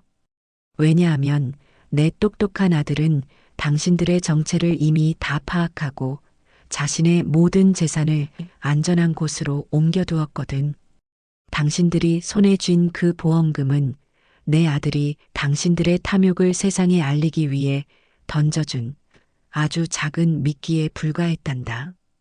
그 말을 하는 순간 백상철의 얼굴이 처음으로 와르르 무너져 내리는 것을 보았습니다. 그의 눈빛은 당황과 분노, 그리고 의심으로 가득 차 있었죠. 그는 저를 향했던 시선을 옆에 서 있는 문지연에게로 돌렸습니다. 그 눈빛은 더 이상 사랑하는 연인을 보는 눈빛이 아니었어요. 이게 어떻게 된 거야? 네가 알아본 거랑 다르잖아. 라고 따져 묻는 사기꾼 동업자를 추궁하는 듯한 차가운 눈빛이었죠. 문지연은 아니야. 그럴 리가 없어. 모든 재산이 우리 거라고 했어. 라며 횡설수설하기 시작했습니다. 바로 그때였습니다. 제가 계획했던 마지막 한 조각의 퍼즐이 맞춰지는 순간이었죠. 연회장의 육중한 문이 다시 한번 거칠게 열리며 한 여자가 분노에 찬 얼굴로 성큼성큼 걸어 들어왔습니다. 그녀는 제가 미리 연락해둔 백상철의 또 다른 피해자였습니다. 그녀는 망설임 없이 단상으로 직진하더니 백상철의 뺨을 잇는 힘껏 후려쳤습니다. 짝! 하는 소리가 연회장 전체에 울려 퍼졌고 사람들은 모두 숨을 죽였죠. 이 사기꾼, 내 돈은 언제 갚을 거야? 나랑 결혼하자고 사업 자금이 필요하다고 빌려간 내 피 같은 돈. 당장 내놔. 여자의 절규에 백상철은 완전히 이성을 잃고 말았습니다. 그 순간 제가 미리 제보를 흘려두었던 기자들이 어디선가 나타나 미친 듯이 카메라 플래시를 터뜨리기 시작했죠. 연회장은 그야말로 아수라장이 되었습니다. 백상철에게 뺨을 맞은 그는 다른 피해 여성과 멱살잡이를 시작했고 문지연은 자신이 사기꾼에게 놀아났다는 사실을 깨닫고 그 자리에 주저앉아 허망하게 울부짖기 시작했습니다.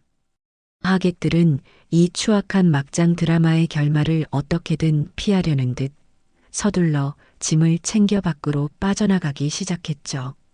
저는 그 모든 혼돈의 중심에서 조용히 그들의 파멸을 지켜보았습니다. 이것이 바로 제 아들을 배신하고 기만한 자들의 마지막 모습이었습니다. 하지만 아직 진짜 심판은 시작되지도 않았습니다. 저는 천천히 그녀에게 다가가 마지막 결정타를 날리기 위해 마이크를 다시 입에 가져갔습니다. 장내에 제 목소리가 울려 퍼지자 소란스럽던 사람들의 시선이 다시 한번 제게로 집중되었어요. 문지연. 제가 그녀의 이름을 부르자 그녀는 천천히 고개를 들었습니다. 눈물과 마스카라로 범벅이 된 그녀의 얼굴은 더없이 처참했죠. 네가 저런 사기꾼에게 노란한 것도 내 아들의 돈을 탐낸 것도 나는 어쩌면 용서할 수 있을지도 모른다. 사람이 살다 보면 그럴 수 있으니. 하지만 내가 절대로 용서할 수 없는 건 바로 네가 내 아들을 죽게 내버려뒀다는 사실이야. 제 목소리는 분노로 가늘게 떨리고 있었습니다. 제 말에 문지연의 눈동자가 공포로 크게 흔들렸어요. 무슨 소리세요, 어머님. 용수 씨는 그냥 심장마비로. 닥치거라. 저는 버럭 소리를 질렀습니다. 심장마비? 그래, 심장마비였겠지. 하지만 그 원인을 네가 제공했다는 걸 나는 다 알고 있다. 저는 영상 기술자에게 다시 한번 신호를 보냈습니다. 그러자 스크린에는 며칠 전 제가 관리사무소에서 확보했던 CCTV 영상이 재생되기 시작했습니다. 아들이 사망하던 날 아침 문지연이 검은 봉지를 들고 나와 대형 쓰레기 수거함에 무언가를 버리는 장면이었죠. 사람들은 저게 무슨 영상인가 싶어 의아한 표정으로 스크린을 바라보았습니다. 영상이 끝나자 저는 옆집 아주머니의 증언을 모든 사람 앞에서 밝혔습니다. 아들이 죽기 전날 밤 두 사람이 심하게 다투었고 문지연이 서류에 도장이나 찍으라며 악을 썼다는 사실을요. 그리고 다음 날 아침 그녀가 아들의 약병을 버리는 것을 본 것 같다는 증언까지 전부 말했죠. 하지만 그것만으로는 부족했습니다. 저는 스크린에 다음 증거를 띄웠습니다. 그것은 바로 아들의 병원에서 발급받은 진료 기록과 약국의 통화 내역 확인서였습니다. 내 아들은 죽기 이틀 전 병원에서 석달치 심장 약을 처방받았다. 그리고 약국의 처방전을 접수했지. 하지만 너는 그 약을 찾아가지 않았어. 약을 먹지 않으면 죽을 수도 있다는 걸 알면서도 너는 내 아들에게 약을 주지 않았던 거야. 제 말이 끝나자 연회장은 완전한 침묵에 휩싸였습니다. 이것은 더 이상 불륜이나 사기 사건이 아니었어요. 명백한 살인 방조 혹은 그 이상의 범죄였습니다. 사람들의 시선은 이제 경멸을 넘어 공포와 혐오로 가득 차 날카로운 비수가 되어 문지연에게 꽂혔습니다. 공범인 백상철마저 완전히 질렸다는 표정으로 그녀에게서 뒷걸음질 쳤죠. 완전히 고립되고 모든 것이 탄로난 문지연은 마침내 무너져 내렸습니다. 그녀는 갑자기 머리를 쥐어뜯으며 비명을 지르기 시작했어요. 그것은 뉘우침의 절규가 아니었습니다. 모든 것이 틀어져 버린 것에 대한 분노와 자기 연민으로 가득 찬 추악한 발악이었죠. 그래, 내가 그랬어. 내가 약을 일부러 찾아오지 않았어. 그래서 뭐, 그 인간이랑 사는 게 얼마나 지긋지긋했는지 당신들이 알아? 그녀는 갑자기 벌떡 일어나 손가락질하며 주변 사람들에게 악을 썼습니다. 매일 약봉지를 달고 사는 남자랑 평생을 살아야 한다고 생각해봐. 돈이라도 많으면 모르겠는데 그것도 아니잖아. 내 청춘, 내 인생, 그 인간 때문에 다 망쳤다고. 백상철 씨는 나를 이 지옥에서 꺼내줄 왕자님이었는데 다 당신들 때문이야. 당신들 때문에 모든 걸 망쳤어. 그녀의 입에서 쏟아져 나오는 말들은 인간이라면 차마 할 수 없는 악독하고 이기적인 변명뿐이었습니다. 그녀의 추악한 고백이 절정에 달했을 때 저는 조용히 휴대폰을 꺼내 어딘가로 전화를 걸었습니다. 이제 들어오셔도 좋습니다. 그리고 잠시 후 연회장의 문이 다시 열리고 이번에는 제복을 입은 경찰들이 들어왔습니다. 제가 미리 파티장 밖에서 대기시켜 두었던 것이었죠. 경찰들의 등장에 연회장은 다시 한번 술렁였고 백상철은 도망가려다 다른 경찰들에게 붙잡혔습니다. 문지연은 넋이 나간 사람처럼 그 자리에 서서 다가오는 경찰들을 멍하니 바라볼 뿐이었죠. 경찰은 그녀에게 다가가 차가운 목소리로 말했습니다. 문지연 씨, 고 김용수 씨 사망 사건의 중요 혐의로 긴급 체포합니다. 당신은 변호사를 선임할 수 있으며 미란다 원칙이 고지되는 동안 기자들의 카메라 플래시가 쉴 새 없이 터졌습니다. 하얀 웨딩드레스 위로 차가운 수갑이 채워지는 모습은 그 어떤 영화보다도 더 극적인 장면이었죠. 백상철 역시 사기 혐의로 함께 연행되었습니다. 그는 마지막까지 자신은 억울하다며 발버둥 쳤지만 이미 그의 죄를 증언할 피해자가 여럿 나타난 뒤였죠. 두 사람이 경찰들에게 끌려나가며 화려했던 약혼 파티는 그렇게 막을 내렸습니다. 저는 텅 비어가는 연회장 한가운데 서서 그들의 마지막 모습을 조용히 지켜보았습니다. 제 길고 길었던 복수가 마침내 끝나는 순간이었습니다. 시원하다는 생각보다는 그저 깊은 허무함이 몰려왔습니다. 하지만 저는 알고 있었어요. 이것이 끝이 아니라 제 아들의 명예를 되찾고 제 자신의 삶을 되찾기 위한 새로운 시작이라는 것을요. 재력가 미망인과 전문 사기꾼의 약혼 파티, 살인 사건으로 막을 내리다. 다음 날 모든 신문과 방송은 그날 밤의 사건으로 도배되었습니다. 세상은 제 아들의 죽음 뒤에 숨겨진 추악한 진실에 경악했고 며느리 문지연과 사기꾼 백상철의 만행에 분노했죠. 기자들이 벌떼처럼 저희 집 앞으로 몰려들었지만 저는 그 어떤 인터뷰에도 응하지 않았습니다.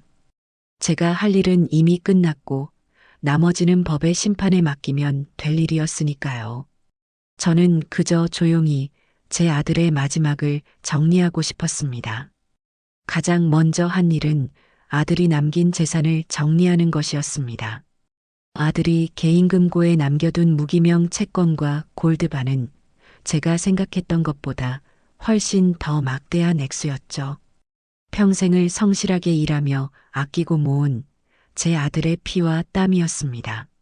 저는 이 돈을 저를 위해 쓸 생각이 조금도 없었습니다. 이 돈은 제 것이 아니라 아들의 것이었으니까요.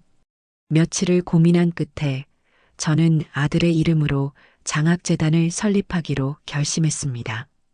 살아생전 아들은 그림 그리는 것을 무척 좋아했어요. 재능도 있었지만 어려운 집안 형편 때문에 일찍 꿈을 접고 생활 전선에 뛰어들어야만 했죠.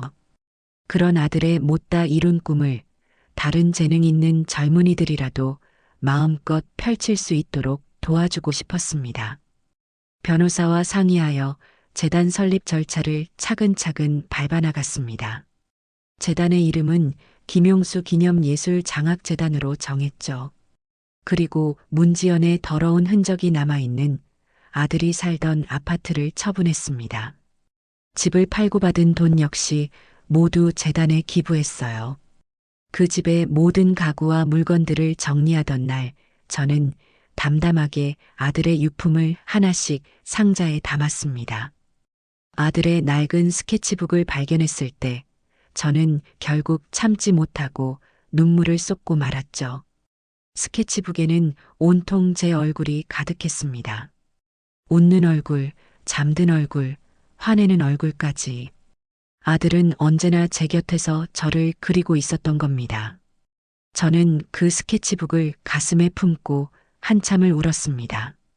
재단 설립이 어느 정도 마무리될 무렵 뜻밖의 손님이 저를 찾아왔습니다. 바로 문지연의 부모님이었어요. 그들은 제 앞에 무릎을 꿇고 고개를 들지 못한 채 용서를 빌었습니다. 정말 죄송합니다, 사부인. 저희가 딸을 잘못 키웠습니다. 이런 괴물을 만들어 놓고도 저희는 아무것도 몰랐습니다. 죽을 죄를 지었습니다. 그들은 늙고 지친 모습이었어요. 딸의 죄는 부모의 죄라며 자신들의 남은 재산을 모두 처분해 제게 주겠다고 했습니다. 저는 조용히 그들을 일으켜 세웠습니다. 일어나세요. 두 분이 제게 무릎 꿇을 일은 아닙니다. 제 목소리는 놀라울 정도로 차분했죠. 그리고 그 돈은 필요 없습니다. 저는 돈 때문에 이러는 것이 아니니까요. 문지연의 부모님은 어쩔 줄 몰라 하며 저를 바라보았습니다. 저는 그들의 눈을 똑바로 보며 말했죠. 제가 원하는 것은 단 하나, 당신들 딸이 자신의 죄에 대한 정당한 대가를 치르는 것뿐입니다. 그러니 제게 용서를 구하지 마세요. 용서는 제가 아니라 제 아들에게 빌어야 할 것이고 죄의 대가는 법정에서 치르게 될 겁니다. 저는 그들을 미워하지도 동정하지도 않았습니다. 그저 모든 것이 제자리로 돌아가기를 바랄 뿐이었죠. 그들은 더 이상 아무 말도 하지 못하고 깊이 고개를 숙인 채 돌아갔습니다. 그들의 쓸쓸한 뒷모습을 보며 저는 이 길고 잔인했던 복수극이 정말로 끝나가고 있음을 실감했습니다. 재판은 세간의 엄청난 관심 속에서 진행되었습니다. 문지연은 마지막까지 심신미약을 주장하며 형량을 줄여보려 애썼지만 제가 제출한 모든 증거 앞에서 그녀의 거짓말은 통하지 않았죠. 결국 그녀는 무기징역을 선고받았습니다. 백상철 역시 상습 사기죄로 10수년의 긴 징역형을 선고받고 감옥에 갔죠. 모든 판결이 끝났다는 소식을 변호사에게 전해 들은 날, 저는 그저 창밖을 하염없이 바라볼 뿐이었습니다. 기쁘지도 슬프지도 않았어요. 그저 커다란 폭풍우가 지나간 뒤의 고요함만이 제 마음을 채우고 있었습니다.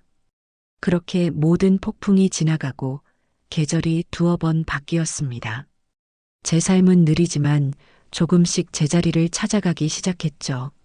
아침에 일어나면 더 이상 분노나 슬픔으로 가슴을 치는 대신 창문으로 들어오는 햇살을 바라보며 오늘 할 일을 생각하게 되었습니다. 제게는 이제 새로운 일이 생겼거든요. 바로 아들의 이름으로 세운 장학재단을 돌보는 일이었습니다. 어느 맑은 가을날 재단에서 후원하는 첫 번째 신진 작가 전시회가 작은 갤러리에서 열렸습니다. 저는 개관식에 참석하기 위해 오랜만에 외출 준비를 했죠. 곱게 한복을 차려입고 갤러리에 들어서자 젊은 작가들의 풋풋하고 열정 넘치는 작품들이 저를 맞아주었습니다. 서툰 부분도 있었지만 저마다의 꿈과 희망이 담긴 그림들을 보고 있으니 저도 모르게 마음이 따뜻해졌습니다. 한 젊은 작가가 제게 다가와 수줍게 인사를 건넸어요. 이사장님, 정말 감사합니다. 이사장님과 김용수 작가님의 도움이 아니었다면 저는 평생 이런 기회를 얻지 못했을 거예요. 그 청년은 제 아들을 작가님이라고 불렀습니다. 그 말을 듣는 순간 제 가슴 속에서 무언가 뜨거운 것이 울컥 차오르는 것을 느꼈죠. 그래, 내 아들은 비록 생전의 꿈을 이루지는 못했지만 이제 이렇게 다른 젊은이들의 꿈을 통해 영원히 살아 숨쉬게 된 겁니다. 전시회를 둘러보고 나오는 길, 저는 꽃집에 들러 아들이 가장 좋아했던 하얀 국화한 다발을 샀습니다. 그리고는 곧장 아들이 잠들어 있는 추모공원으로 향했죠. 가을 햇살을 받아 반짝이는 아들의 비석 앞에 서니 이제는 더 이상 눈물이 나지 않았습니다. 저는 비석을 깨끗하게 닦고 가져온 국화를 꽂아주며 아들에게 조용히 말을 건넸어요. 용수야, 엄마 왔다. 오늘 네 이름으로 열린 첫 번째 전시회에 다녀오는 길이야. 네 후배들이 아주 멋진 그림들을 많이 그렸더라. 하늘에서 보고 있었니? 네가 있었으면 얼마나 좋아했을까. 저는 그 자리에 한참을 앉아 아들에게 그동안 있었던 일들을 두런두런 이야기했습니다. 재단 이야기, 젊은 작가들 이야기, 그리고 이제는 제법 평온해진 제 일상에 대해서도요. 마치 아들이 바로 옆에 앉아 제 이야기를 들어주는 것 같았습니다. 이제 엄마는 괜찮아, 아들.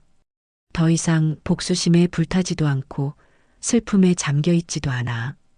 그저 네가 남겨준 이 좋은 일들 하면서 너를 자랑스럽게 기억하면서 살아갈 거야. 그러니 너도 이제 모든 짐을 내려놓고 그곳에서는 부디 아프지 말고 좋아하는 그림 실컷 그리면서 편히 쉬렴. 그렇게 마지막 인사를 하고 돌아설 때 어디선가 시원한 바람이 불어와 제 얼굴을 스치고 지나갔습니다. 마치 아들이 엄마 고마워요. 이제 저도 괜찮아요. 하고 속삭여주는 것 같았죠. 저는 고개를 들어 파랗고 높은 가을 하늘을 바라보았습니다. 불타는 복수심은 사라지고 이제는 마음속에 잔잔한 평화가 강물처럼 흘렀습니다. 아들의 명예를 되찾고 그 뜻을 세상에 아름답게 남겨주었으니 이제 저도 제게 남겨진 인생을 씩씩하게 살아갈 차례였죠.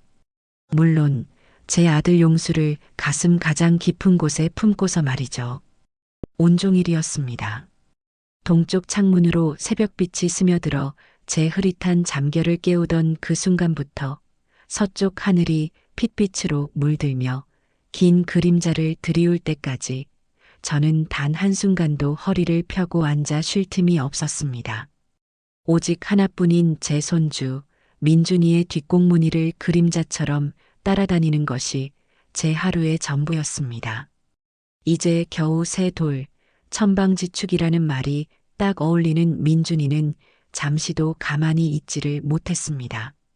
갓난아기 때 쓰던 딸랑이며 값비싼 원목 교구까지 온갖 장난감을 거실 바닥에 사정없이 펼쳐놓고는 금대 실증을 내며 소파 위로 뛰어올라 쿵쿵 발을 굴렀습니다. 제가 민준아, 그러다 다친다. 소리치며 달려가 아이를 붙잡아 내리면 어느새 주방으로 달려가 날카로운 조리 도구들이 보관된 서랍을 잡아당기곤 했습니다. 그때마다 제 심장은 바닥까지 쿵 하고 떨어졌다가 다시 솟구치기를 반복했고 닳고 다른 무릎은 시큰거리는 통증을 하소연했습니다. 아들 내외는 이른바 맞벌이 부부라는 편리한 명분 아래 평일 저녁은 물론이고 주말까지 민준이를 제게 떠맡기다시피 하는 날이 허다했습니다. 그날 역시 마찬가지였습니다. 며느리는 아침 일찍부터 화장대 앞에 앉아 분주하게 화장품을 두드려 바르더니 어머니, 오늘 제가 정말 좋아하는 브랜드에서 VIP 초청 세일 마지막 날이거든요. 놓치면 1년 내내 후회할 거예요. 민준이 잘 좀 부탁드릴게요. 네. 어머니만 믿어요. 라며 눈웃음까지 살살 쳐가며 제 손에 민준이의 작은 손을 쥐어주고는 현관을 나섰습니다. 향수 냄새가 코를 찌르는가 싶더니 곧이어 아들 녀석이 부스스한 얼굴로 방에서 나왔습니다. 어머니, 어제 회식이 너무 과했나 봐요. 주말인데 회사에서 갑자기 중요한 바이어랑 미팅이 잡혔지 뭐예요. 점심 약속이라 저녁까지 해결하고 최대한 빨리 들어오겠습니다. 민준이 저녁 식사 좀 잘 부탁드립니다.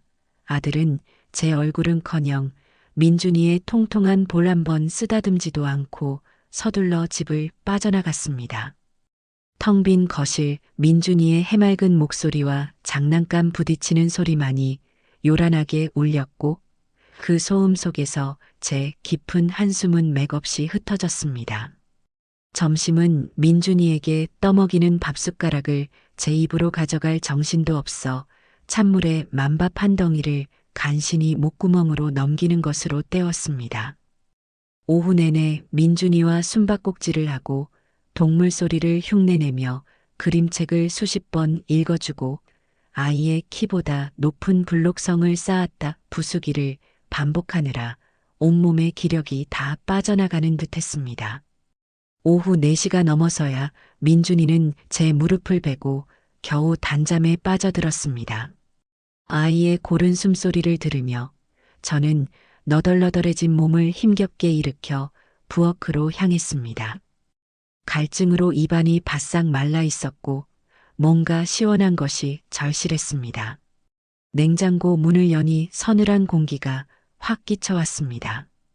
온갖 반찬통과 식재료들 사이에서 유독 노랗고 탐스러운 참외 한 덩이가 제 눈길을 사로잡았습니다.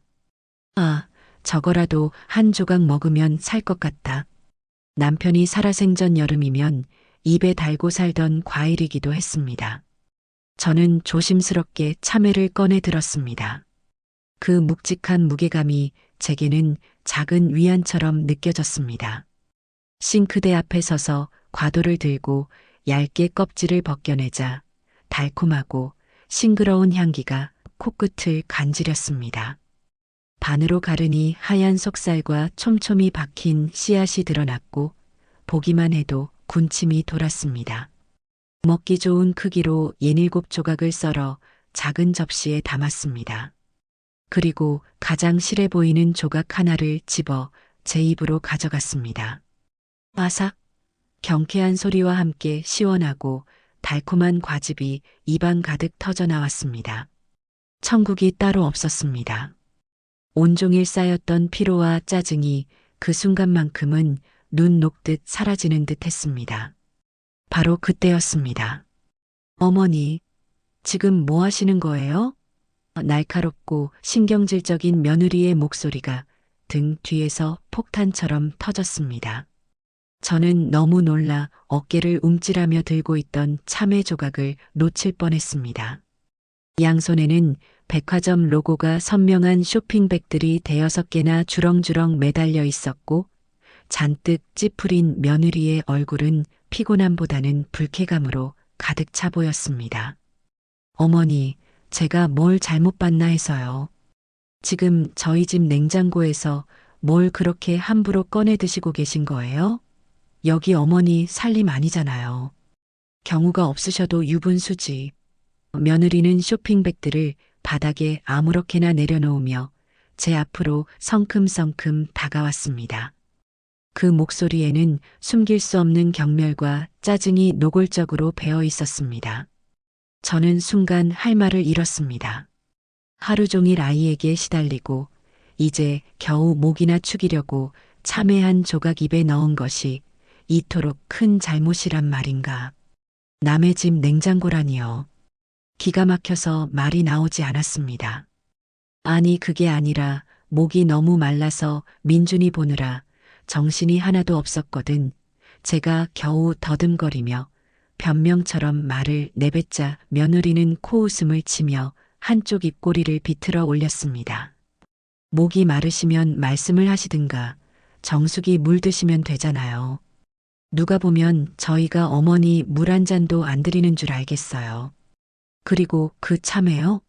그거 제가 어제 민준이 먹이려고 특별히 제일 좋은 걸로 골라 사다 놓은 건데 어머니 드시고 싶으시면 마트에 널린 게 과일인데 직접 사다 드시면 될 걸 가지고 왜 남의 집 귀한 과일에 손을 대세요? 요새 과일값도 얼마나 비싼데요. 어머니는 돈 안 버시니까 모르시겠지만 저희는 이런 거 하나하나 다 아껴야 한다고요. 며느리의 목소리는 점점 더 높아졌고 그 말들은 날카로운 유리 조각이 되어 제 가슴에 사정없이 박혀들었습니다. 애미야, 내가 그래도 내 시험이고 민준이 할미다. 하루 종일 애 봐주고 참외 한 조각 먹는 게 그렇게 아깝더냐? 억울함과 분노가 치밀어 올라 저도 모르게 목소리가 떨려 나왔습니다. 그러자 며느리는 기다렸다는 듯이 더욱 기세등등하게 쏘아붙였습니다. 시어머니요? 할머니요? 물론 맞죠. 근데 여기는 엄연히 저희 부부집이고 저희 살림이에요. 어머니가 옛날 분이셔서 뭘 잘 모르시는 모양인데 요즘은 아무리 가족이라도 남의 물건 함부로 건드리는 거 아니에요. 민준이도 다 보고 배우는데 어머니가 그렇게 허락도 없이 냉장고 열고 음식 꺼내 드시면 애가 뭘 배우겠어요? 아, 할머니처럼 남의 것도 내 것처럼 막 써도 되는구나. 이렇게 생각할 거 아니에요. 그때 소파에 반쯤 누워 스마트폰 게임에 열중하던 아들 녀석이 짜증스럽다는 듯 한마디 툭 던졌습니다. 아, 둘 다 좀 그만 좀 해. 시끄러워 죽겠네. 자기야, 어머니도 오죽 힘드셨으면 그러셨겠어. 그냥 좀 넘어가. 그 말은 마치 저를 위하는 척했지만 실상은 며느리의 역성을 드는 것이나 다름없었습니다. 어머니도 참아는 듯한 뉘앙스가 제 귀에는 선명하게 들려왔습니다. 아들의 철저한 방광과 무심함은 며느리의 악다구니보다 더 큰 상처로 다가왔습니다. 제 손에 아슬아슬하게 들려있던 참외 한 조각이 결국 힘없이 바닥으로 툭 떨어져 나뒹굴었습니다. 하얗고 깨끗했던 과육은 순식간에 먼지투성이가 되어버렸습니다. 마치 제 신세처럼 말입니다. 서러움과 배신감, 그리고 깊이를 알 수 없는 허탈감이 온몸을 휘감았습니다. 목구멍까지 뜨거운 것이 울컥 치밀어 올랐지만 저는 이를 악물고 눈물을 참았습니다. 이런 꼴을 보이고 싶지 않았습니다. 제가 평생을 바쳐 키운 아들과 그 아들이 선택한 여자가 합작하여 제 가슴에 이토록 깊은 생채기를 내고 있다는 사실을 믿고 싶지 않았습니다. 방금 전까지 입안을 감돌던 참외의 달콤함은 흔적도 없이 사라지고 대신 쓰디쓴 모멸감과 억울함만이 혀뿌리를 아리게 짓눌렀습니다. 그날 밤 저는 뜬 눈으로 밤을 새웠습니다. 텅 빈 방 안, 차가운 공기 속에서 저는 홀로 누워 지나온 수십 년의 세월을 곱씹고 또 곱씹었습니다. 보릿고개를 넘기며 굶주린 배를 움켜쥐고도 행여나 어린 자식들 입에 풀칠이라도 더할까 싶어 닥치는 대로 일했던 젊은 날의 제 모습이 떠올랐습니다. 남편이 병으로 일찍 세상을 떠난 후 저는 슬퍼할 겨를도 없이 두 아이를 책임져야 한다는 생각에 이를 악물었습니다. 시장 좌판에서 채소를 팔고 밤에는 남의 집 허드렛일까지 해가며 악착같이 돈을 모았습니다. 제 옷 한 벌, 제 신발 한 켤레 사는 것은 사치라고 생각했습니다. 오직 자식들 남부럽지 않게 가르치고 키우는 것이 제 삶의 유일한 목표이자 존재 이유였습니다. 그렇게 애지중지 키워 대학까지 보내고 번듯하게 결혼시켜 분가시킨 아들. 며느리를 처음 보던 날 아들 녀석이 어머니, 저희 여자 없으면 못 살 것 같아요라며 수줍게 웃던 모습이 아직도 눈에 선했습니다. 그때만 해도 저는 제 모든 것을 다 내어주어도 아깝지 않다고 생각했습니다. 이제는 며느리가 해주는 따뜻한 밥상이나 받아먹으며 손주 재롱이나 보면서 편안한 노후를 보낼 수 있으리라 막연히 기대했던 것도 사실입니다. 하지만 현실은 냉혹했습니다. 제가 평생을 바쳐 이룩했다고 믿었던 모든 것들이 고작 참외 한 조각 앞에서 이렇게 허무하게 무너져 내릴 줄은 꿈에도 상상하지 못했습니다. 제가 아들 내외에게는 그저 공짜로 부려먹기 좋은 늙은 식모에 불과했던 것일까요? 남의 집 냉장고라는 며느리의 그 한마디가 밤새도록 제 귓가에 악몽처럼 맴돌았습니다. 수치심과 분노로 온몸이 부들부들 떨렸습니다. 내 인생, 이깟 취급이나 받으려고 이렇게 악착같이 살아온 것이 아니다. 이렇게 초라하게, 이렇게 무력하게 끝낼 수는 없다.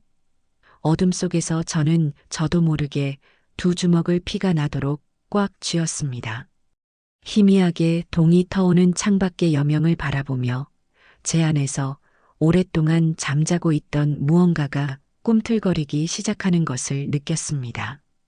그것은 더 이상 누군가의 아내, 누군가의 엄마, 누군가의 할머니로서의 삶이 아닌 오롯한 나 자신, 박복래로서의 삶을 되찾으라는 내면의 간절한 외침이었습니다. 서러움과 배신감으로 시커멓게 타들어갔던 제 마음 한구석에서 아주 작지만 단단한 불씨 하나가 힘겹게 타오르기 시작하고 있었습니다. 이제는 더 이상 참고 당하고만 있지는 않을 것입니다. 제 인생의 주인은 바로 저여야만 했습니다. 제 몫을, 제 권리를 되찾기 위한 조용한 반격이 지금부터 시작될 것이었습니다. 그리고 그 첫 번째는 저들이 그토록 아까워했던 그들의 것이 아닌 온전한 나의 것을 확보하는 일이 될 것이었습니다.